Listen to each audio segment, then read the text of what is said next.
Yeah, you do need to start telling me when we go live as well. I think like giving me more of a build up so I can start to prepare for it. I think it's more fun if I don't tell you. Yeah, well, just make sure you tell me today. Oh, well, we're already live, so.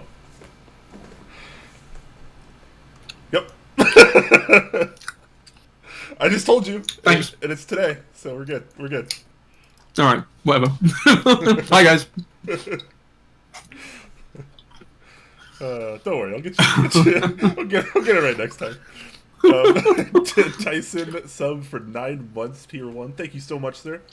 Upas with Twitch Prime for 8 months. Thank you as well. And to Redbeard as well with Twitch Prime for 4 months. Thank you so much, guys. Also, Cyber Gaming Athlete for 1 month. FizzKey for 24 months. Wow, thank you, dude. 2 years, man. That's really impressive.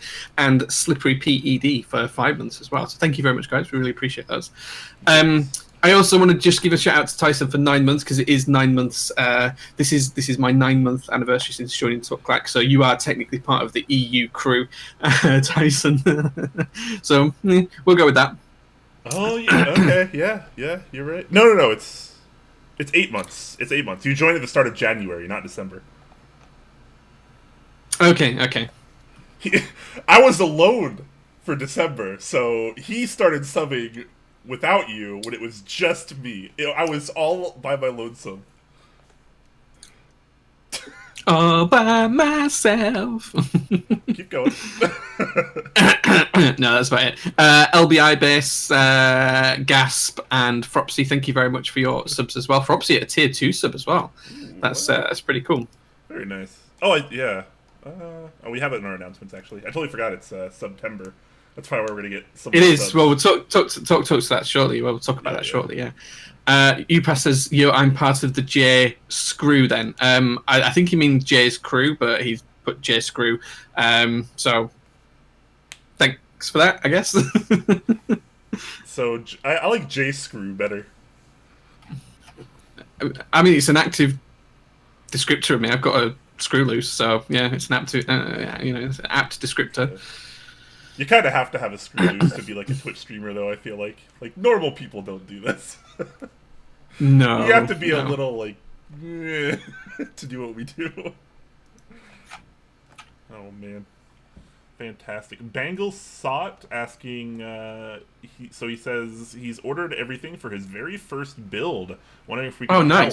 Yes, we would love to help, absolutely.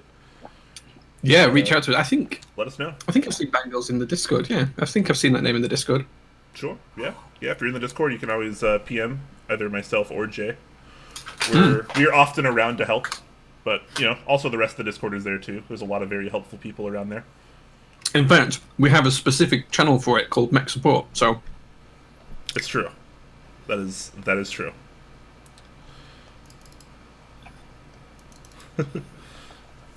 You're gonna stream it whenever it all ships? Nice. Build streams are fun. Yeah, I love doing build streams. Yeah. Build streams on Sunday this week, yeah. I don't know which board yet, though. I still need to decide. I'm still waiting on... what am I waiting on? I'm waiting on, like, 3 boards to come in so I can do a build stream. Nice. Luna Summer, 17-month streak. Thank you very much for that sub. That's very much appreciated. It's Undone and Melodet as well. So It's Undone's on 11 months, and Melodet's on 17 months too. Tyler Durden converted from a Twitch Prime sub to a Tier 1 sub. Thank you very much, man. We really appreciate that. Thank you so much, guys. It's so many subs already. This is crazy. Yeah, it's been crazy. People really taking advantage of that September. September, yeah. Mm-hmm. I like it. I respect it. Anyone else stoked for the HBCP group buy this Saturday? It's an awesome board. Got to check it out in Seattle. It was definitely one of the nicer boards I saw at the Seattle meetup. I really liked it. Yeah, it was probably the best 1800 CP I've ever seen or used. Yeah, it's up there. It's definitely up there. I like the curve on the rear of it. It's nice. Yeah, exactly. Clever Leon says, been following for over 4 months, and this is the first stream you've caught. Well, we're glad to have you here, man. We're glad to have you watching live for a change. That's Heck yeah. Hope you're comfortable in your chair and or bed or couch or whatever you're watching in. And he might be stood up. He might be active. Oh, it's true. Maybe maybe there used to be a guy. I don't remember his username, but there used to be a guy that would watch us at the gym. Oh yeah, and he would like run on a treadmill and just watch Top Clack, and like he would just like jog like the entire length of the episode. I was like, wow. Yeah, there's a guy that there's a guy that does that for the build streams. He's usually at the gym on the cross trainer or whatever doing something. But yeah, it's cool. That's holy crap. PMS and Chicken, thank you very much for the Twitch Prime sub to tier 1 sub conversion. Thank you.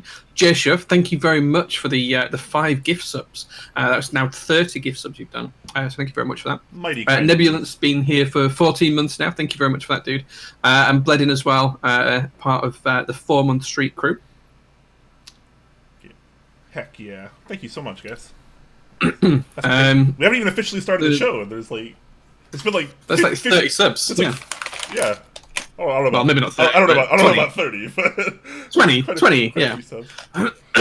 Yeah. So Luna was asking what I mean. I'm eating some fruit pastels, which are just some sweets. It's really late here. It's like 2 a.m. So I need sugar to keep myself awake. Otherwise, I'll just fall asleep. So I've got a milky coffee. And go on, what are you eating? I have a banh mi, but I'm not actually eating it because we're streaming. Oh, it's just waiting until afterwards. Yeah, well, I'll stop eating once we roll the intro. I don't eat after that. I might have a drink, but I don't eat after that. But yeah. And then I've got my trusty curler for keeping me awake. Yeah. Yeah. No, we can't. Got a sub to my boy Jay. Nice. Yeah. Thanks. See, he's part of the J screw. You're the J screw. Yeah, the J screw. J screw. Yeah. Very nice. Let's just rename the EU to the J screw. Slim Thicken says, if I drink beer the whole show, is that the same? Yeah. Oh, is it the same as going to the gym? Yeah, yes. Sure. Yeah. That exercise, right? Yeah, it's all about calories, whether you're intaking them or, burning them. It's all about calories, so it's practically the same thing, right? Yeah, technically, if you eat ice cream and you get like a fairly low-fat one, your body needs to heat the ice cream up as you eat it. If it's cold, obviously, because you have to digest it. So your body actually expends energy to heat the ice cream up as you swallow it and heat it and keep your body temperature regulated. So technically, you burn calories while you eat it. So if you eat nothing but ice cream and cucumber, which is a calorie-free food, you're pretty good. Wow, you heard it here first, guys. If you just eat ice cream, live off ice cream. You're good. Wow. That's fantastic, Jay. That is... Please don't do that. That's not advice. That's just a meme. That is not official Top Clack advice. No nutrition. Exactly. Yeah, there's no nutrition to it, but it'd be fun, right? Let's try it for a week. Oh man. 159 with the 1700 squinty bits. Thank you very much for that, man. We really appreciate that. Thanks, man. What a random amount too. 1700. I love it. I love random amounts of bits. It's like when someone sends like 936 bits. It's like. Yeah. Where did that come from? Oh man, cucumber flavored ice cream. That sounds good. I really like cucumber actually. Yeah, it's cucumber water. Oh. Yeah, cucumber water is amazing. It works really well in a lot of alcoholic beverages too. Yeah, gin and cucumber as well is really nice. I like that. Yeah, fantastic. We should probably start the show now, though. We should probably do like what people are expecting us to do. So I'm gonna go ahead and roll the intro real quick, guys.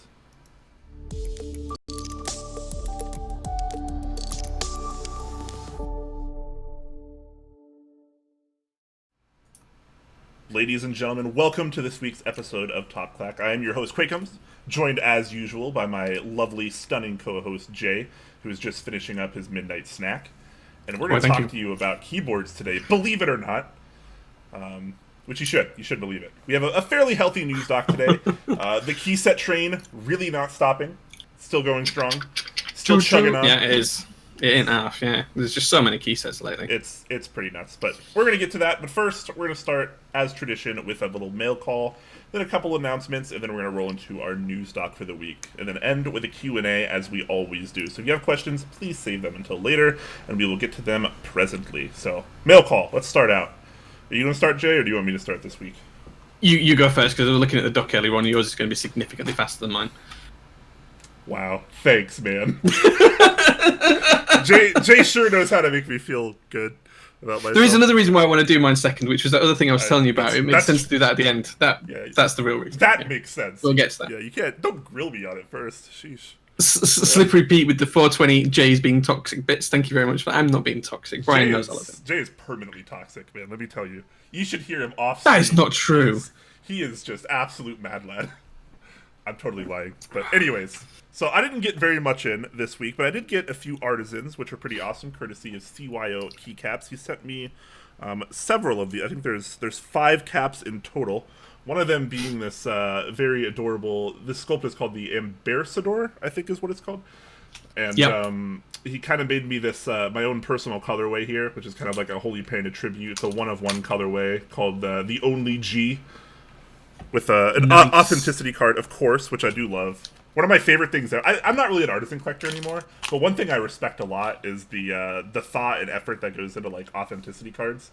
And like CYO really goes all out too, which I really like. Like you have this like awesome artwork, then you actually have like a story on the back, which is freaking awesome. Like a story about the sculpt, and then of course the colorway and how many of the colorway is produced. So that is the 1-of-1, the Only G Ambassador. And he also sent me 4 of these kind of similarly styled colorway ones of the Ambassadors. I'll probably give a few of these away just because he sent me more than I need, obviously.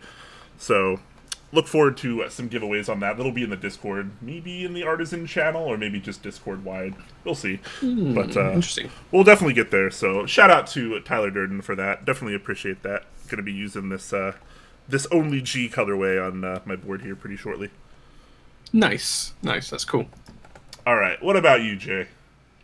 Well, the first thing, I did get some keycaps from CYO as well. I got one of his new sculpt here. Apologies, I don't have the cards to hand, so I can't recall the name of it, but I've got this new sculpt just here. And I've also got an Ambassador as well, which is, I think, is just one of the ones that's just gone up in the sale that he's announced earlier today, which is really cute.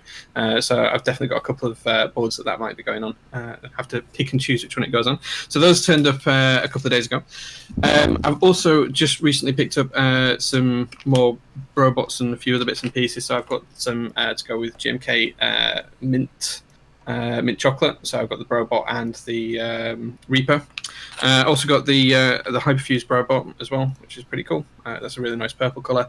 And I've got the Honeywell Fugu, which came with the last set of Honeywell, but it didn't ship with it because the buyer forgot, so it came separately, which is really nice. So that's the Artisan pack for this month, or for this week, sorry. Quite a few nice little acquisitions.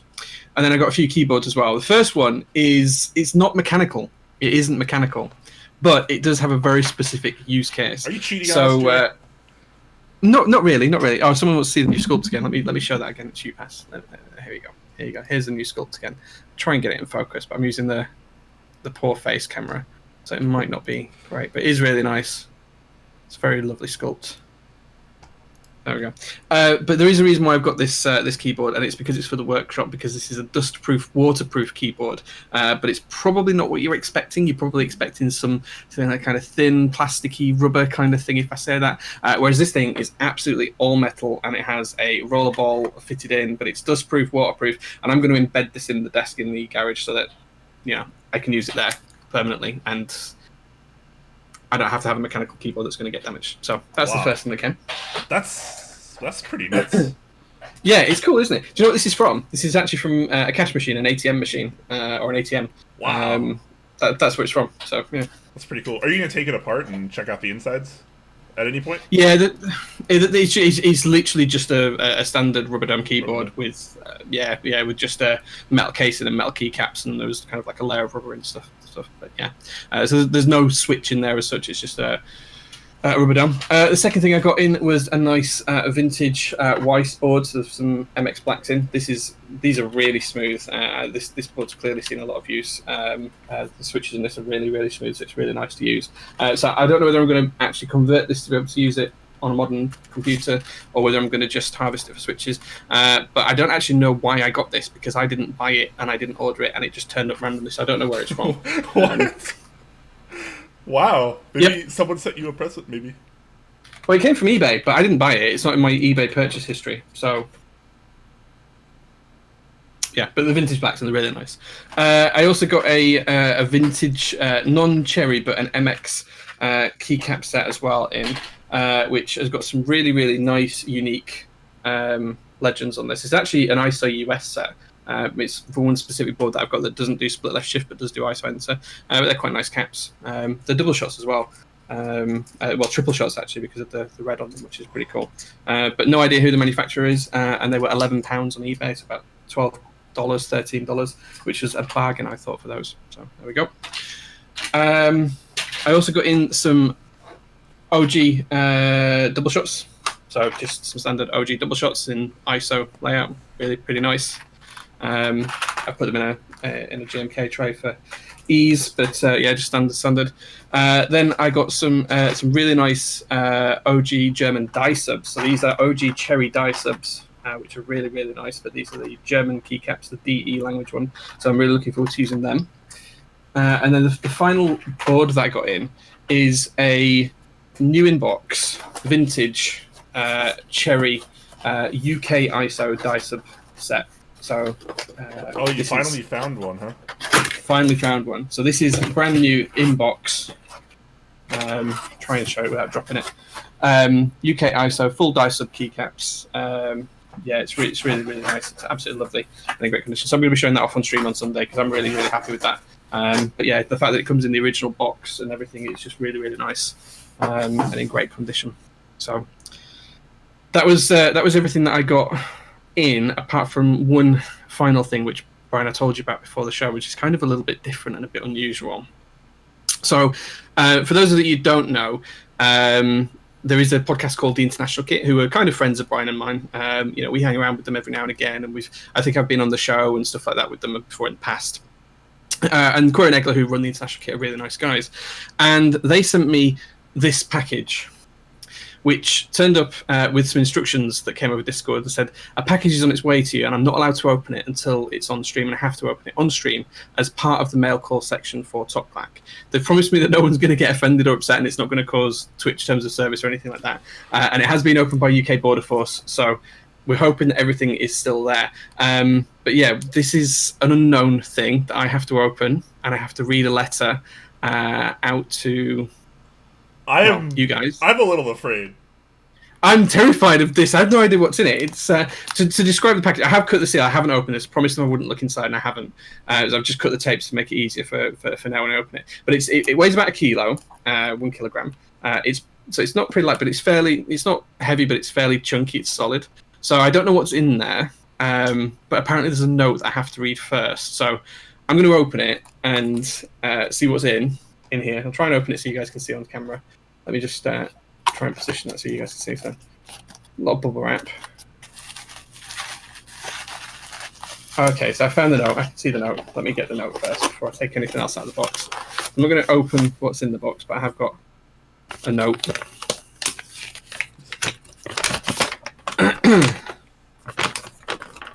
There's a letter.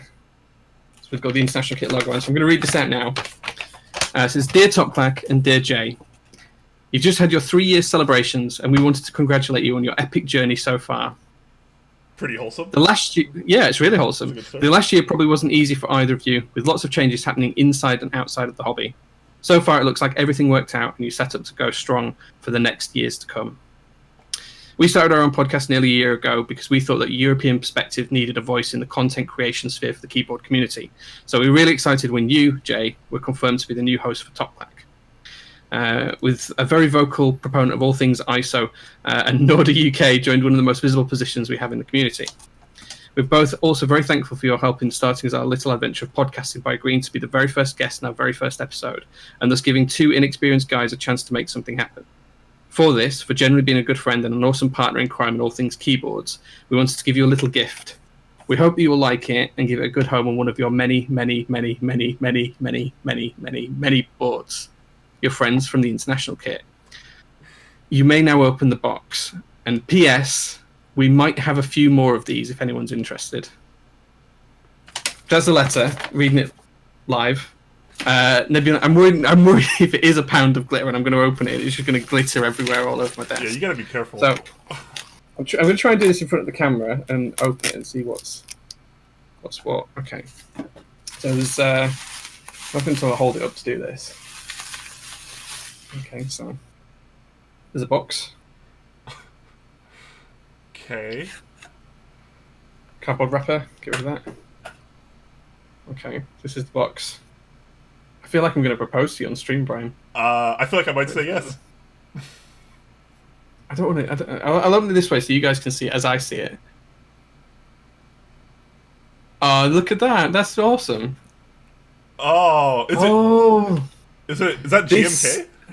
this is a GMK ISO enter key. How cool is that? Oh my gosh.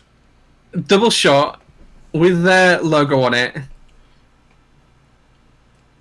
That is really, really cool. So, double shot GMK ISO enter key with the International Kit ISO enter key logo on it. Oh, that's awesome. That is really amazing. cool. That is really, really, really cool. Oh, so, to Quer and Egglet, thank you very much for that. I was not expecting this. I didn't know what it was. I was really worried about opening it on the stream. But that is quite possibly one of the nicest gifts I've ever been given. Thank you very much for that, guys. I really appreciate that. That is really cool. So, yeah, that is really, really cool. And they said they've got more, so... I'm going to be honest with you, though, Jay. I was kind of hoping for a proposal. Sorry to disappoint, Brian. Sorry to disappoint. I'll send you the empty box if you like. You can have the empty box. I'm really stoked for that. How cool is that? Look at that, guys. Look at that. That is very, very cool. GMK double shot keycap. That I'm really, really, really impressed with that. So, well, really wholesome. So thank you very much to the International Kit guys. I'm really impressed with that. Thank you very much, guys. I so appreciate that, and that was really, really good fun. So that'd be a really cool accent on a board that has just white on black or something. Yeah, something like that, just as an accent key. Yeah, I do have a couple of boards that have white on black on. So yeah, I'll figure something out for it. Heck yeah. PMS in Chicken said needs ANSI support. Well, they are called the International Kit. You know, it kind of does fit for their name. Fabrirock said it was going to be a toy for pleasure. It wasn't that. Sorry. Darn. Here, I was still hoping it was an engagement ring, but hey, a boy can dream. Well, Cyber Gaming Athlete does say, ISO can't wait to spend the rest of my life with you. So I think there is a bit of a proposal there for you, Brian, if you want to take that. You're making me blush, guys. making me blush. I gotta say yes though, because we're on stream. You can't say no. I would say yes anyways. Anyways, moving on from our mail call, we do have a quick announcement before we roll into our news doc. If you guys didn't notice, it's actually September on Twitch. They're calling it September because they are lowering the prices for this month on Twitch subscriptions, whether it's for your personal use or your gifting one. I believe all Tier 1 subs at least are half off this month. So if you've been wanting to sub to us maybe for some of the benefits that it gets you in our Discord server, then maybe now is the time. Maybe this is the month, and maybe if you wanted to gift some subs, but you wanted to do it on the cheap, then that could be a good time for that as well. Yeah, and we always appreciate your support, guys. Any support is greatly appreciated. It helps Brian and I keep doing what we'd love to do and keep providing this content and being here every week. So, we really, really, really appreciate it, and we can't stress enough how much we do appreciate it. So just in terms of what you do get for it, so you'll get a half off, as Brian said. You also get access to custom emotes that you can use across all of Twitch, and then you'll start to get subscriber badges like every other subscriber does as well. So you start to get all of those benefits straight away. As well, and you do get mainly ad-free viewing as well. They don't have them for gifted? Oh, I thought it was for gifted too. My apologies, guys. Okay, so it is just for your personal subscriptions then. Okay, my bad, guys. I could have swore when I looked before it said gifted, but that's what I get for being small brain. The other part of September as well, which is really good, is if you guys do want to throw any bits to us or any other streamers, then you do get 10% more bits if you do tier 10 using the limited time sub sandwich emote. So because it's Subway for September, if you use the sub sandwich emote when you're cheering, you do get an extra 10% in terms of revenue for the streamers. So well worth bearing that in mind as well. That's adorable. 159, thank you so much for the 2,000 bits. My friend, that is very kind of you. And to Finn Alinea for the Tier 1 sub. Thank you so much. All right. What do you say we get down to some news finally? How about that? That sounds like a good idea to me. We're gonna do just that. We're gonna open it up with an interest check for a keyboard. It's not called the Dusk, it's called the Dawn. And it's a 75% isolation mount. Wait, are we starting on keyboards or not keysets? What? Yep. We always start on keyboards. I didn't open the links. I'm catching up. I'm catching up. Oh I'm my catching up. god, Jay, please! I was so intrigued by the parcel. There we go. I'm here. I'm here. I'm with it. I'm with it now. There we go. Yeah. So the Dawn 75% isolation mode. Tell us a little bit about this one then, Brian. What are your thoughts on this? Yeah, so this one's pretty interesting looking. It does have the symmetrical top blockers for the F-row, as you can see here, which I do like a lot, and I know you do as well, if I recall. That symmetry is really nice, and they're kind of combining that with, I guess, what we can kind of call the quote-unquote Bauer-style bottom blockers now for 65 and 75%, where you get a little bit more uniformity. They are 0.75 in size, so they're not quite as large or small as the previous blockers you might have seen. So I like this style quite a bit more, if I do say so myself. It does use kind of a seamless design, as you can kind of see here. I'm gonna use seamless in quotes because obviously there's still gonna be seams somewhere on the keyboard depending on where you're looking. But it's visibility of seams, though, right? Exactly. I know what you mean. Yeah, exactly. One thing that's kind of interesting about this board is it uses the exact same mounting solution as the number 2 from Keycult. So if anyone remembers that build stream that I did a while back, very, very similar to that. You basically have a plate with what's the material called? Is it Poron? Poron. Yeah, Okay, Poron. Yeah. So you basically have Poron gaskets, quote unquote, on the keyboard tops and bottoms, and you put the plate in, and then you kind of just pressure fit it together. It's a very effective system.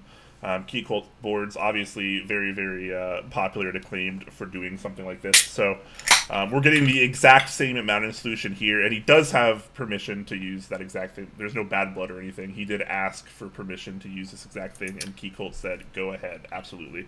So that's pretty cool to see. It does have a 7-degree angle. The front height is 17.5 millimeters, which is a little bit lower than the more traditional standard of 19. So maybe a little bit lower to the desk than a lot of other keyboards. Brass weight / accent, pretty normal stuff there. The weight is going to be roughly 2.5 kilograms, which is about 5.5 pounds. And the PCB is going to be QMK and designed by Phoenix Star, which we haven't seen too much PCB design out of him, so maybe something he's kind of breaking out into, which is always nice to see. He does do renders as well, if I recall. They're hoping for VIA support, but we'll see. As much as I love VIA, it is somewhat gated, to say the least, so it can be hard to get things in there, but we'll see. I can always hope for VIA.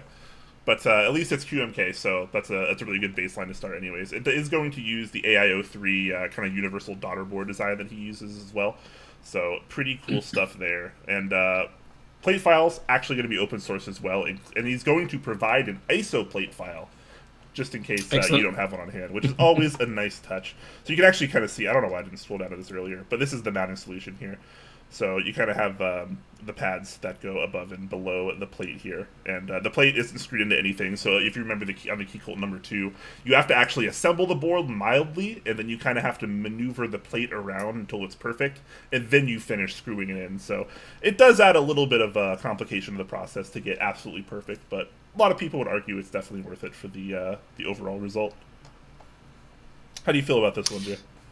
Yeah, I really like it. I do like that top symmetrical row and the bottom row as well. I know we've seen both on boards previously. We saw on the Bauer earlier on this year, and I think that the first board we saw both of those on was actually the Wraith by Sierra, which was another 75%, which was very, very similar to this, but it had both the 0.75U blockers on the base and that kind of lovely symmetrical top row. The F row is spot on his Afro on the Wraith. I think we saw that in November, December last year, I think it was originally. So it is really good to see that come back and be used again, because it's my favorite implementation of an Afro on a 75% board, I think.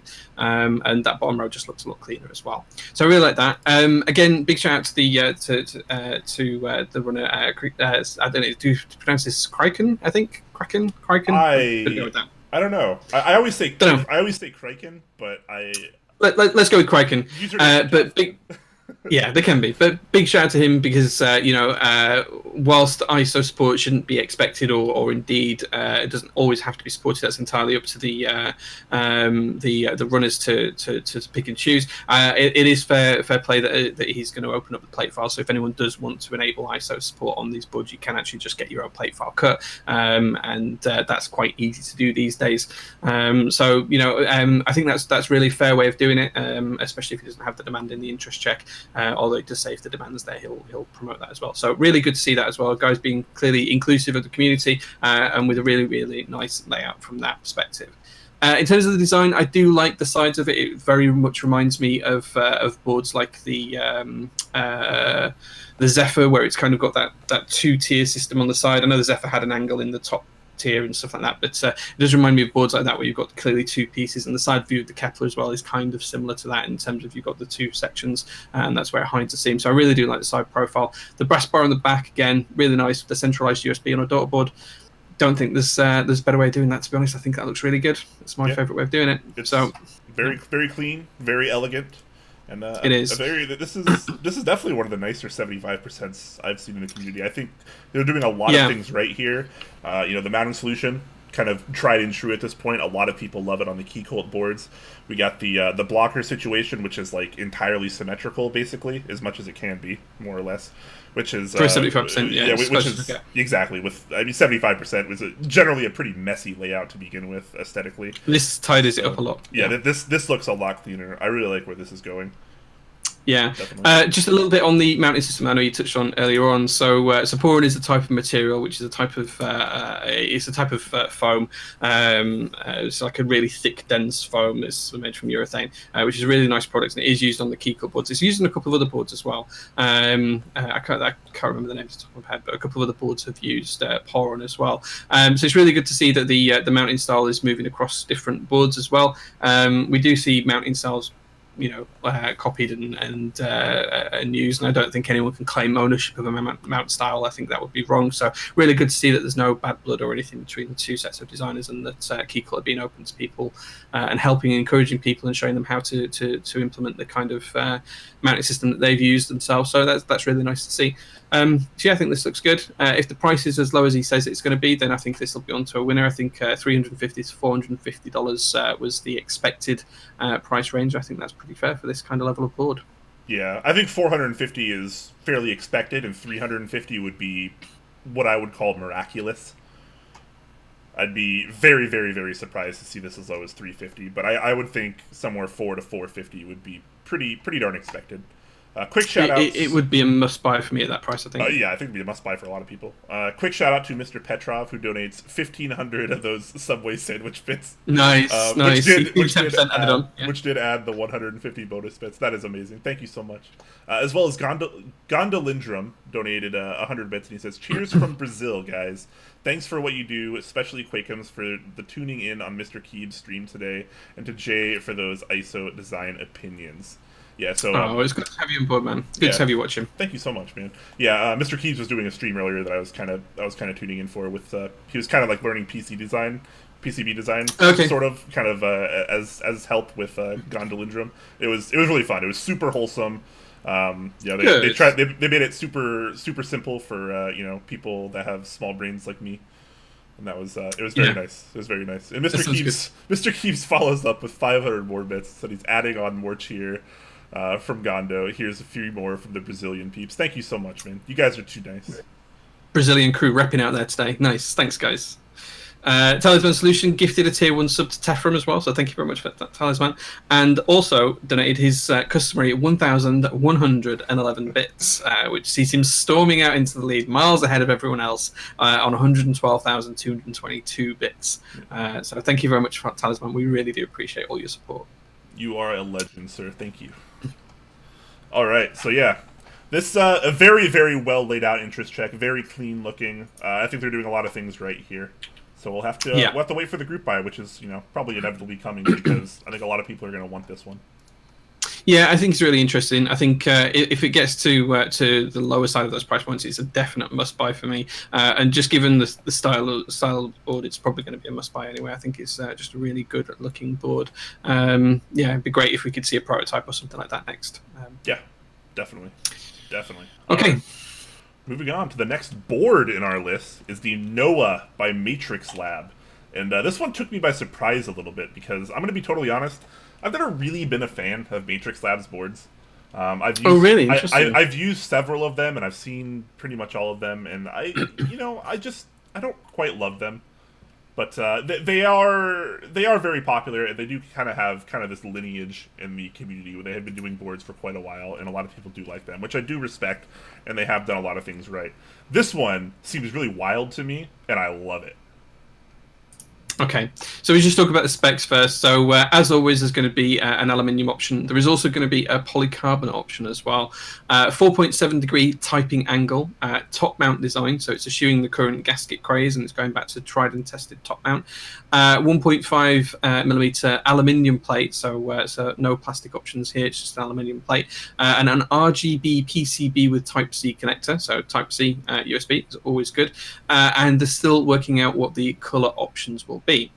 In terms of layout, you've got your traditional 65% layout and available in both ISO or ANSI variants with step caps lock, split backspace, and 2 options for the bottom row. So you can have either a 7U bottom row or a 6.25 one. And that's carried across the main layout. There's also a secondary layout where it does have an additional blocker on the left, and it kind of has those 0.75U blockers that we've just seen on the Dawn interest check on a secondary layout as well. So there's 2 blocker options. Again, ISO and ANSI support, but only 1 bottom row for that one, as well as split backspace and step top and step caps. So that's the details of the board. What do you think to the design on this, Brian? Because it's a little bit different to a lot of things, as you say. It's so wacky, but I love stuff like this. I mean, people that have been watching the show for a while know that I've really, really enjoyed this kind of like seemingly out there design. From stuff like the Alpha X2, the Alpha X3 Renovo, the Gray Studios HB85. I love those like really like seemingly ridiculous like styled boards. And I feel like this is another one of those that's really, really hit or miss for a lot of people. And a lot of people are going to see this and be like, that's not very classy, that's not very elegant, boo, it's bad, it's not TGR Jane. And, whatever, that's fine. I like the classic stuff as much as everyone else, don't get me wrong. But, when you've been around the community for a while and you've kind of seen enough of that, it's kind of fun to see how people can go about just designing things with a really out there kind of perspective. And I think this is, sure. This is really aiming at that. I think this is, I love this, honestly. Yeah, I kind of agree with you on a lot of the points there. I think this board has got so many design things that shouldn't work together that seem to in some ways. Exactly. I'll be honest, I'm not a fan of the back of the board. I don't like the back of the board. I think that should just be where the sides come up and then it goes across and dips down. It's got bits going on. I think that should just be one piece. But the base of the board, I do really, really like. So this whole badge that it's got on the base, and there's a really good picture of it towards the bottom, where it zooms in on the Matrix logo, and then it's kind of got this this cover that goes around the outside that's got this really industrial look with hex bolts that hold it in place and all of that kind of stuff. I think that is really, really nice. I do like the design on the base of it in that perspective. That's one of the nicer aspects of this board, I think. Dixiemech says over-designed. Absolutely. Horrifically over-designed, but that's not necessarily always a bad thing. Yeah, I mean, beauty's in the eye of the beholder on a lot of things. So these kind of things people tend to either love or hate, and there is no right or wrong answer. So if you like it, guys, you like it. If you don't, it doesn't matter. This might not be for you, but it might be exactly what you're looking for. And that's the beauty of this hobby, the fact that we can all like and dislike different things. So I'm really interested in seeing what this looks like in terms of a prototype, because I think these are all just renders. I didn't see an actual picture of a board in this as yet. So I would like to see what an actual board looks like. Can we just take a second to think about why it has a 4.7 degree angle? Why 4.7? Anyone have any guesses here? Because this seems like a really odd number. Why not just go with 5? It seems very strange to me. I'm sorry. Yeah, maybe. I wonder if they've done something with heights at the front and back, and then converted from imperial to metric or something similar, and that's just ended in a slight difference, and that's caused it. I don't know. It's pretty wild though. The PCB will be RGB, Type C, and will support QMK, which is all pretty nice. And one of the things I like the most about this is actually the price. You get the entire kit with the PCB included for $320 USD. That's pretty cheap for a custom keyboard. with a lot of parts as well, because you've got to remember this isn't just a two-part case. It's not just the base and the top. There's then also two pieces on the back, three pieces on the back, sorry, plus the plate, plus the PCB, plus another piece on the bottom for the weight surround. So there's quite a number of pieces to go into this case as well. There's quite a lot of stuff there to do. And then, of course, you've got all the fixings and everything else, which adds cost as well. So for that kind of price, it's pretty good. It's pretty good. Yeah, definitely. One thing I would say is it me, or does this board have 2 USB ports on the back? And if so, why? Oh my gosh, you're right. I didn't even notice. Huh. I don't know why it's got 2, but you can see it in the broken up kind of diagram drawing of it that it's definitely got 2 USB ports on the back. It's interesting. I don't know why it's there. Okay, maybe. But it's not like on the Tofu blooding, because on the Tofu you could slide the bar to the left or right depending on whether you wanted mini or USB-C. This is USB-C, but I don't know if it's going to have breakouts at both sides. That's interesting. Maybe it's just like a port for something like charging. Tyler's got it. It's in case you flip your PCB over for a left-hand build. That's got to be the reason. That has to be the reason. What? If you flip it over, but then solder it the other way around. Excuse me? Take your PCB, turn it over, take your plate, turn it over, and then build it upside down. Oh my gosh, you guys are whack. Shout out to Mountain Blocks for donating a tier 1 sub to SU2. Thank you so much for that. He also donated 222 bits earlier. I don't know if we caught that, but shout out to Mountain Blocks. Thank you so much. And Mr. Keebs donating a tier 1 sub to Visionaire X. This is 3rd gifted sub. Thank you so much, man. You guys are Thanks, guys. kind. We appreciate it. So, alright, so you flip the PCB over for your left-handed build. Got it. I am left-handed, so I totally understand. Why not, right? I mean, good luck finding keycaps that'll fit that way, but sure, why not? Slippery Pete says, isn't that how Australians build their keeps? Mr. Petrov, are you in chat? Can you confirm, please? Yeah. This is my favorite episode ever. It's Kuroy subbing at tier 1 for 5 months and says hello. Thanks, man. Kuroy, welcome. Thanks, man. Thank you. Glad to have you. The final thing I wanted to say on this board is I also like what I think are the LED indicators at the top as well. That could be quite interesting if they're programmable and addressable on the PCB. That could be quite an interesting thing to have a bit of a play with. Yeah, I think this is awesome. It might be a little too out there for a lot of people, and I totally understand and respect. Oh, it is out there. But for me, this is right up my alley. This is the kind of stuff I actually enjoy seeing these days because I feel like we get so many of the same rehashes after rehashes of the same boards over and over and over again. Yeah. And while that's nice and tried and true, but it's fun to get a little wacky sometimes too. Oh, for sure. Yeah, I think this is a fun board. It's definitely a fun board. Just looking at the picture right at the top with interest check, which colorway of those, if those are the ones that run, which it doesn't confirm either way. But if you were going to pick one of those, Brian, just for a little bit of fun, which one would you go for? Which one jumps out? Polycarb. The polycarb in the middle. Yep. Right. Okay. I think I like the yellow with the blue grey top towards the top left. I think that one is really nice. That's really nice. I think. Oh yeah. EPBT Heavy Industry might look quite nice on that. Yeah, I wonder if they're going to run this many. This is a lot of colorways. It says they haven't decided on colours yet, so I suspect not. I suspect there'll only be a couple, but yeah, we'll have to wait and see how they come out. But they're definitely doing a polycarbonate top, although you will still have to have a metal base with it. So yeah, but you'll still get a nice underglow effect coming through the board, which would be good. Yeah, definitely. Looking forward to this one. I might actually pick one of these up, which is always. It's something I can't do, so definitely looking forward to this one. All right, so let's move over to the key set territory, of which there are many this week. Many group buys and many interest checks, so strap yourselves in. I hope you guys want to talk about key sets for the next hour. 4 hours. 6 hours. 8 hours. The first one up. Let's get through the first one. So this is a nice, easy one to done. We've seen it before, guys. It's 9009 in GMK. So this is inspired by the old Roosters boards from back in the day. The original ones were done by Cherry, and then the secondary ones were done by GMK and Waytech. So these old boards. There was one that was really popular on Reddit just the other day, and that's where this colorway is inspired by. And Dixie and Jan have brought this one back back to life for round 3. So it's had 2 successful rounds before. The first one I think was 2016, and then it ran again towards the back end of 2017, delivering early 2018, and now in 2019 we're ready for round 3. So it does to change things up a little bit. So now there is a slightly different base kit. So previous rounds, the base kit's been one of the larger, all-encompassing base kits, very similar to GMK Calm Depths, where you had numpad and ISO support and a few of the bits and pieces.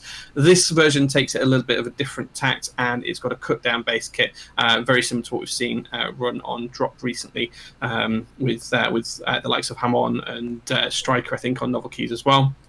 So there's no numpad in base, but you can do a full TKL, or you can do a 60% in ANSI, as well as using some of the accent keys and other keys to give yourself some slightly different bottom rows. 65% coverage is included, as well as HHKB, so you covered that.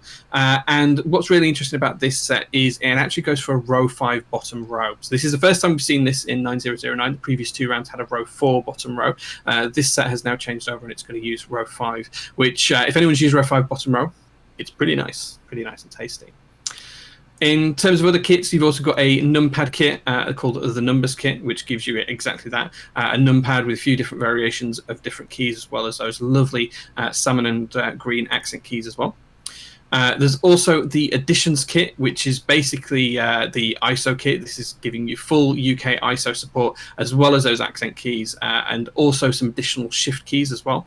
So there's an additional 1.75U shift key and a few of the bits and pieces in here that you use for alternate layouts. So if you drew a line between R3 and R4, the top bit's pretty much UK ISO, apart from 2 keys below, and then the other bits give you some other options as well. So inclusion of Mac keys for Super and things like that too. And the stepped control key for those 3 people out there that use stepped control. So not only am I an ISO user, but I'm also a step control user, so that would make me like one of 2 people in the world or something. You use step control? Interesting. Yeah, usually. Yeah, I usually have caps lock change to control, but I always use a stepped caps lock key, and if they've got the control key, I'll use the control key. Oh, okay. Yeah. No, people coming out and spotting Mr. Keebs. Everyone in chat automatically a stepped control user now. There you go. Yeah, it's not just me. I'm not alone. Stepped control master race. Rise up. Okay, I will put my foot in my mouth.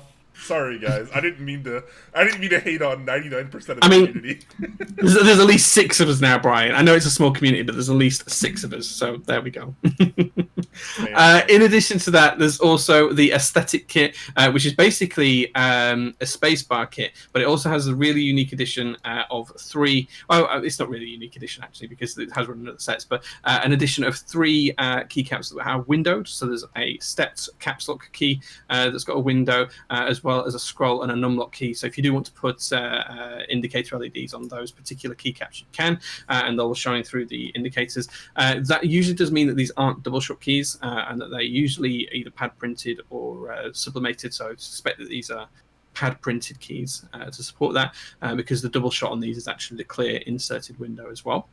So that's a really nice addition. There's also the modern kit as well, which gives you all of those wonderful icons for the bottom rows and elsewhere that's not included in the base kit, if that's your thing.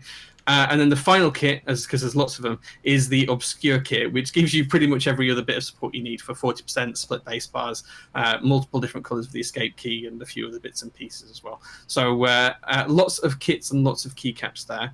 I think the biggest news is that it was open for a day, and what happened in the first day, Brian?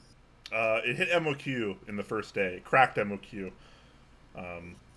which is pretty impressive. I mean, Dixiemech has been on a roll lately. Pretty much all of his sets are doing amazing, and this I imagine this one is going to be no exception. This is going to do very well as well, just because it's 9009. Everyone loves it. Now you can get a very somewhat cut down base kit, but you can get it for $99, $100. That's pretty cheap.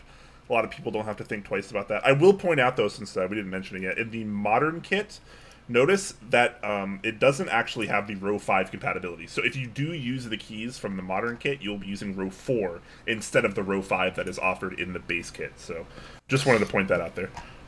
Does that mean there's enough to cover the bottom row in row 4 there? Because it doesn't look... Oh yes, there is. Sorry, there's 2 rows, but yeah. So you can cover. So you've got two control keys, 2 Mac keys. Yeah, sorry, I thought it was just the bottom row keys, but yes, you're right. Yeah. Okay. Yeah. Cool. Yep. Yeah, so 9009, it's a great set. We've seen it before. Everyone loves it. I think I've got 2 or 3 different variations of this set from over the years. I think I've got the OG one from the old Waytech boards, and then I've got round 2, I think. Plus, I'll probably pick this one up as well because it's just a great kit to have. It goes with most boards. It looks great on polycarb, by the way, guys. Yeah. If you are thinking of picking up a polycarbonate board, it does look good on it. It's also worth pointing out there is a desk mat and Rama caps, both for the first time for GMK 9009 as far as I'm aware.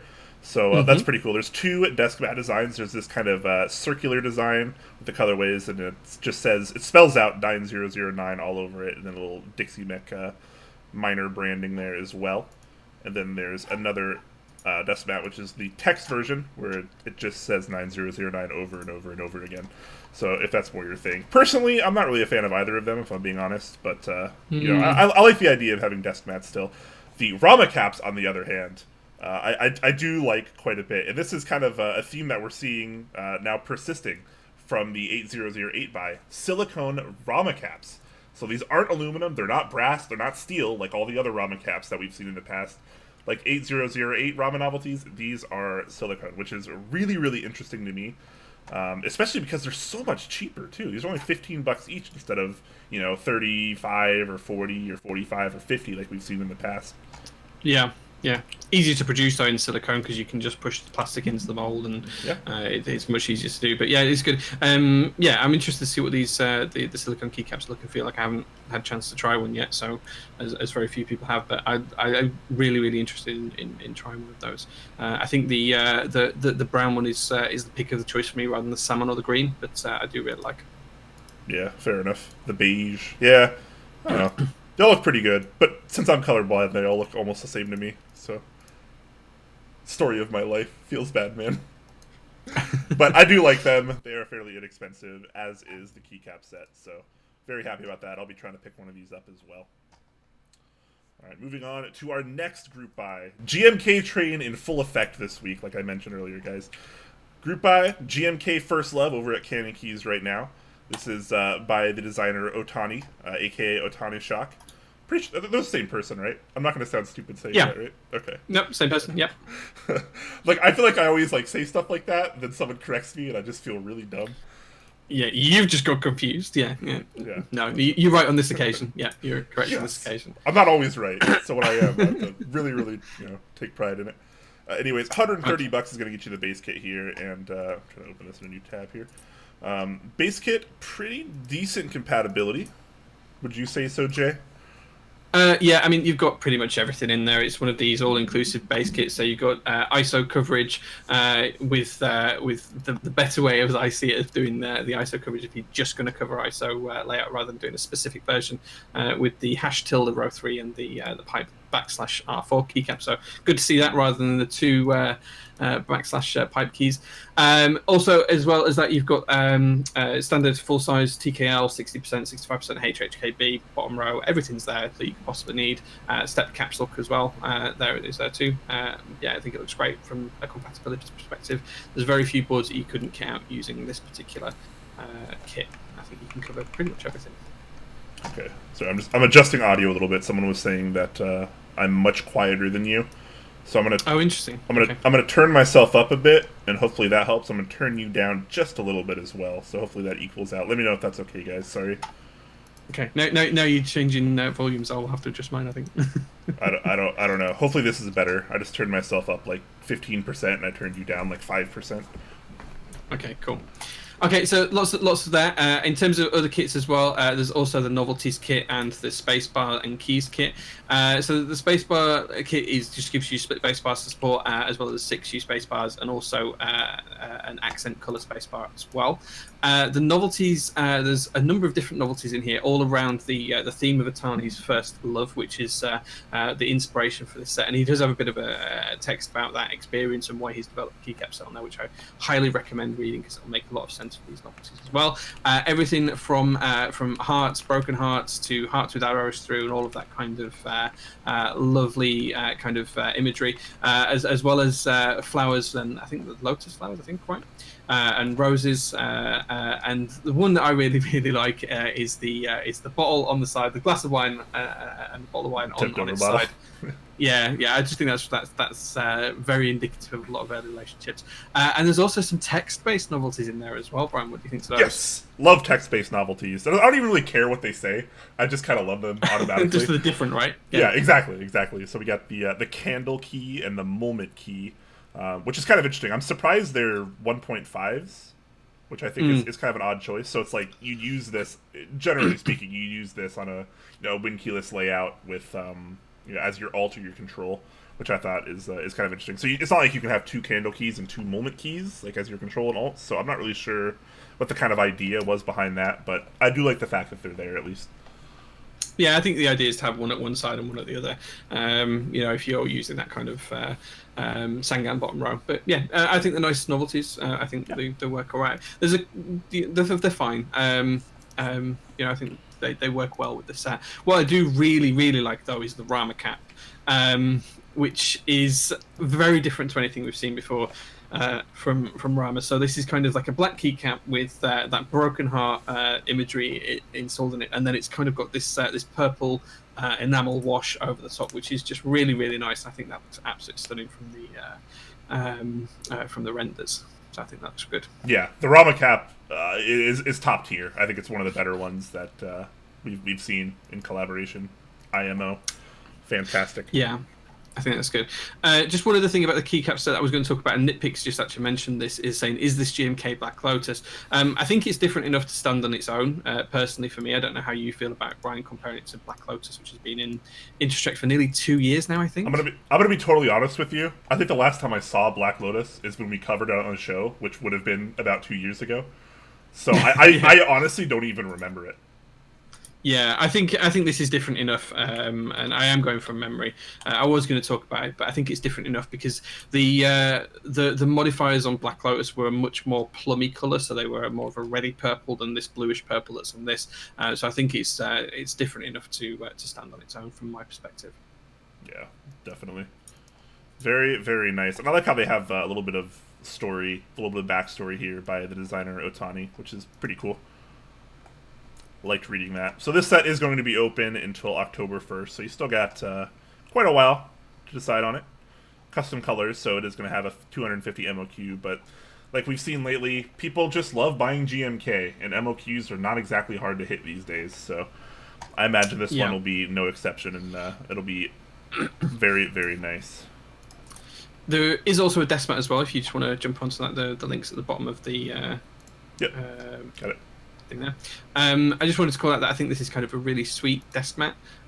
It's kind of got the whole kind of picnic date kind of scene on there. That bottle of wine follows through and is there as well. And I just think this is a really, really interesting, nicely designed, simple desk mat. I kind of almost wish that this was a mirror image of what it is and it was on the other side, because everyone puts the kind of keyboard to the left-hand side and uses the mouse to the right. I'd kind of like to see the tree at the bottom right-hand side, but I think it's really, really nice imagery, and I think it's really well done either way.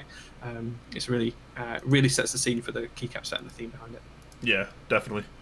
So very, very nice stuff there.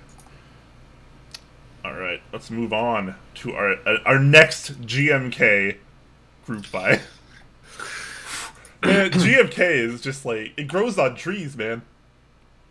I think GMK, that's how GMK actually produces keycaps. I think they have trees that just grow. And they just grow them. It just grows, like they plant a seed, like your colorway seed, and then it just grows. Someone should make that a picture. That'd be fun. Anyways, next up, GMK Rocket, coming at you from projectkeyboard.com. And this is one that a lot of people have been pretty hyped for. This has been in the works for a little bit now. The designer is Rise, and this is kind of like a red, white, and blue kind of theme. So the idea here is that it's based on I forgot the actual name for them. I think Astropops is what we used to call them out here. Right. But okay. I think regionally it might vary depending on. We do call them Rocket Lollies here in the UK. That's literally the brand name that they're sold under. Rocket Lolly. That's right. I totally forgot. Because I remember you said I made you say rocket lollies again on stream last time. You did, yeah, Rocket Lolly. Yeah, rocket pops, bomb pops, rocket lollies, astro pops. Like, regardless, this is the idea is that it was the kind of classic American red, white, and blue popsicle that you eat during the summer, maybe around the 4th of July or whatever. The ice cream truck's heading down the street, and you're running after it with your $1.50 in your hand, trying to buy something.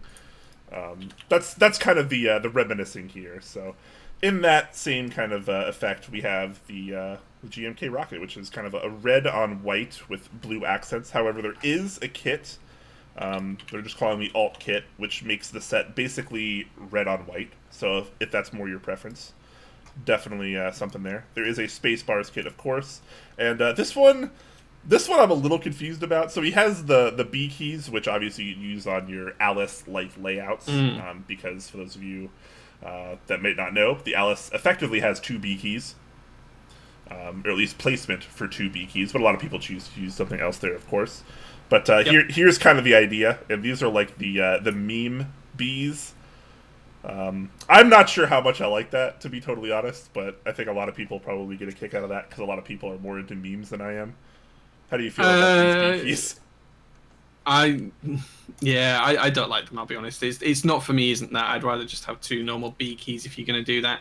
But that being said, I don't want to take away from the set because I really do like the set. I think the colours work, really, really well together, red, white, and blue.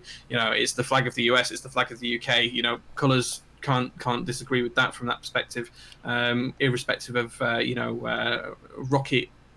Bomb pops, whatever else you want to call these ice lollies. I think it's fine. Base kit, just want to shout out that this covers pretty much everything again. Accent keys for both ANSI and ISO. That nice basic ISO coverage. This has got an extra key actually. It's just 3 keys short of being UK ISO compliant, so it's pretty good coverage from that perspective as well. Numpad in the base kit as well, which is great to see. Alternate arrow keys as well, so lots and lots of compatibility in there for your standard board. 65% HHKB, 60. There's pretty much everything in there. There's very few things that you couldn't cover with this again. So really impressive coverage for this price. That's what I was about to say. For only $125, like the base kit is actually pretty incredible, honestly. It's rare you would get one. I think the last set that we saw at this price with that kind of size base kit with accent keys and everything else was Calm Depths, GMK Calm Depths, which was really impressive. So it's a really, really good price for this one. Really impressed. Yeah, stock colors, 150 MOQ. That'll be very easily passable, I imagine. Check out these novelties as well. We don't have any text-based novelties per se, so I'm just going to go cry at a corner. But the 50 cents a pop is not really what I'd call a text-based novelty, but I'm also kind of a freak. Really? I'm a freak, and I think these novelties are actually pretty good, all things considered. Yeah, I mean, I would argue that is still a text-based novelty because it's still text. Just because it's not the same font, it's still text. Is my view on that. So I would argue that it's still text. But I get your point. I do like the rest of the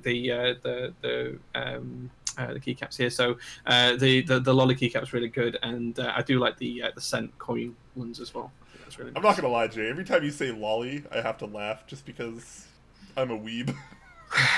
Well, yeah. Oh I feel sorry for him. I feel sorry for that. Well, it is what it is. So great coverage in the base kit, great price. I'm a little bummed that the alt kit costs $95. And it's I understand why it costs that much, but it does kind of hurt a little bit. I mean, there's only a $30 price difference between the base kit and the alt kit, and the base kit has twice as many keys almost.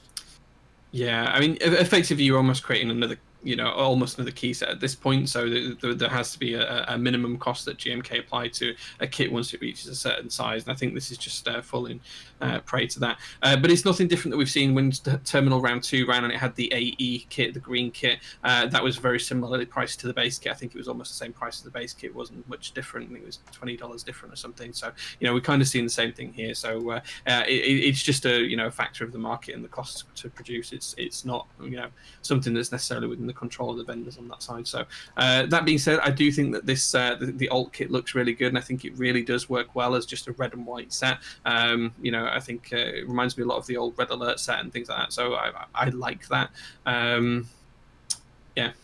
It's just nice. What would have been nice in this set, actually, is if it had the Numro in here, but it had the Numro the alternate way around, so it had red keycaps with white legends on for the Numro. That would have been really nice and set it off lovely, I think. But that's the only tweak I would have made to this, and of course that might have affected the price as well. 159 face palming me. I was actually about to ask him about this off stream, but so they are doing kind of a really fun giveaway here, which is pretty awesome. So for every base kit that you buy of GMK Rocket, you get one entry into a giveaway for a Kendo, which is that that awesome upcoming split HHKB custom keyboard that we covered last week on our 3-year anniversary episode. So make sure to go check that out. I imagine the group buy is coming very soon, but yeah, you get your choice, your choice configuration of Kendo if you win the giveaway. And again, one base kit of GMK Rocket equals one entry. So if you buy 2, then you have 2 entries to win. So that is freaking awesome. Love those extra giveaways. Very, very good. There's also if you refresh the page, there's also now a render of the set on the group buy page with on a Kendo split across one of the desk mats. Oh man, 159 making my life hard by telling me to refresh pages on stream live. Don't worry, I caught it. I caught it, Josh. It's fine. I see these things where Brian doesn't. But no, that's a really good render. It's really nice. I have pages open before the stream. I have everything laid out before the stream, so we can just cycle through it. It's one key to refresh the page, Brian. There's no excuse for this kind of laziness. What, you just want me to refresh every page right before the stream? Well, yeah. When people are telling us to refresh the pages during the stream because they've got new information for us, I think it's important. When people tell us, yes, but not without people telling us. You're so toxic today, Jay. Oh my god. I'm winding you up. It's because I'm fishing and you're biting. That's what it is. No. F's in chat. F's in chat. Jay's toxic. Sorry, guys. F's in chat. Pilot XJ, thank you so much for gifting the tier 1 sub to Boy314. Appreciate that, my friend. Thank you very much. And Japanese Horror Boiter with the 1,000 bits as well. Thank you very much for that. We do appreciate all of the bits that you guys give us. So thank you very much. Yeah, and Slippery Pete with a very adequate 69 bits, saying Jay's still toxic. So true, so true. Jay's top tier toxic. I'm not toxic. Regardless, Kendo looks amazing. This set looks great, and who doesn't like giveaways? Who doesn't love being entered in to win free stuff? Especially if you're going to buy this set anyways. So, sure. Very, very nice. So just finally to finish off on this one, the group buy ends on the 1st of October. If you are outside of the US and you're looking for the other proxies, it's My Keyboard in the EU, and it's Daily Clack for the Asia and Oceania areas as well. So do take a look at that. And the final thing we should look at as well is the rest of the desk mats on here as well. Because there are a couple of desk mats as well. Yeah, I just gotta find them. Sorry. Here we go. Please don't break terms of service. Okay. No, I think they're fine. That's okay. That's probably okay. It's close, but it doesn't break terms of service. It's lewd, but we'll manage. Yep. So you just don't blow it up. Yeah. So you have 2 options here, both at $17, which is pretty normal for a desk mat these days. This is the normal popsicle one, and this one's Maria. I don't know how you want to pronounce it. I'm assuming it's American, so Maria. But yeah, for all you lewdsters out there, there you go. There's your desk mat. Yeah, I'll be honest. I like the key set. Not a fan of the desk mats. I'm not sure I could get away with using either of those desk mats personally, but I'm sure they'll both sell really well, and that a lot of people will be fond of them. And just shout out for more bits. Oh, it's 1 bit from 159. Thank you. Worst shill ever. Worst shill ever. I tried to get Brian on board with it, man. What? This isn't about shilling right now. We're just talking about information. Sheesh. Okay, so I want to say that I dislike the desk mats, but in all actuality, I kind of want one of these Maria ones. Not gonna lie. Yeah, well, I thought you would. So, sometimes you just gotta be honest. It is what it is. But yeah, it's not for me, but I can appreciate why some people would like it. Yeah. Anyways, great looking set at a pretty good price. Nice on the giveaway there. Appreciate that for the Kendo. And decent looking desk mats as well. All right, moving on to our next group buy, which is also on Project Keyboards. So moving across page. moving to the same site but a different page. This is since we forgot to cover it last week because we're dumb. This is the group buy for GMK White on Black and Black on White Hangul add-on kit. I know I say Hangul wrong, and I'm sorry. I'm a stupid American. But anyways, nice little kit here. We saw this. 2 kits. Well, yeah, sorry, 2 kits. Yes, $45 a piece, white on black and black on white, depending on your preference. This will match up with GMK Minimal, of course, if you're in on that, if you like that. But the white on black version will match with the set from drop.com/massdrop, and GMK Originative, which maybe a little less common, but it's still out there. Yeah, it'll also match with your OG cherry keycaps that are white on black as well. Yep. So this is courtesy designed by Undercover Brother UB. Shout out to him. We love him. He's very nice. We do. Like Render God. Yeah. Render God. So I liked seeing the Hangul add-on kit when we saw it from Zondat with the beige colorway. So that was nice to see. And now we have the white on black and black on white. So if you're a fan of those Korean sub-legends, then bam, this is your option. Yeah, really nice keycaps. I think I'll definitely be picking up a white on black set of these. You're blowing his cover, but he's Undercover Brother.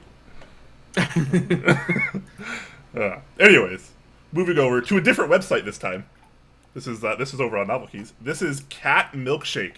We're finally seeing another cat profile set hit the market, Jay.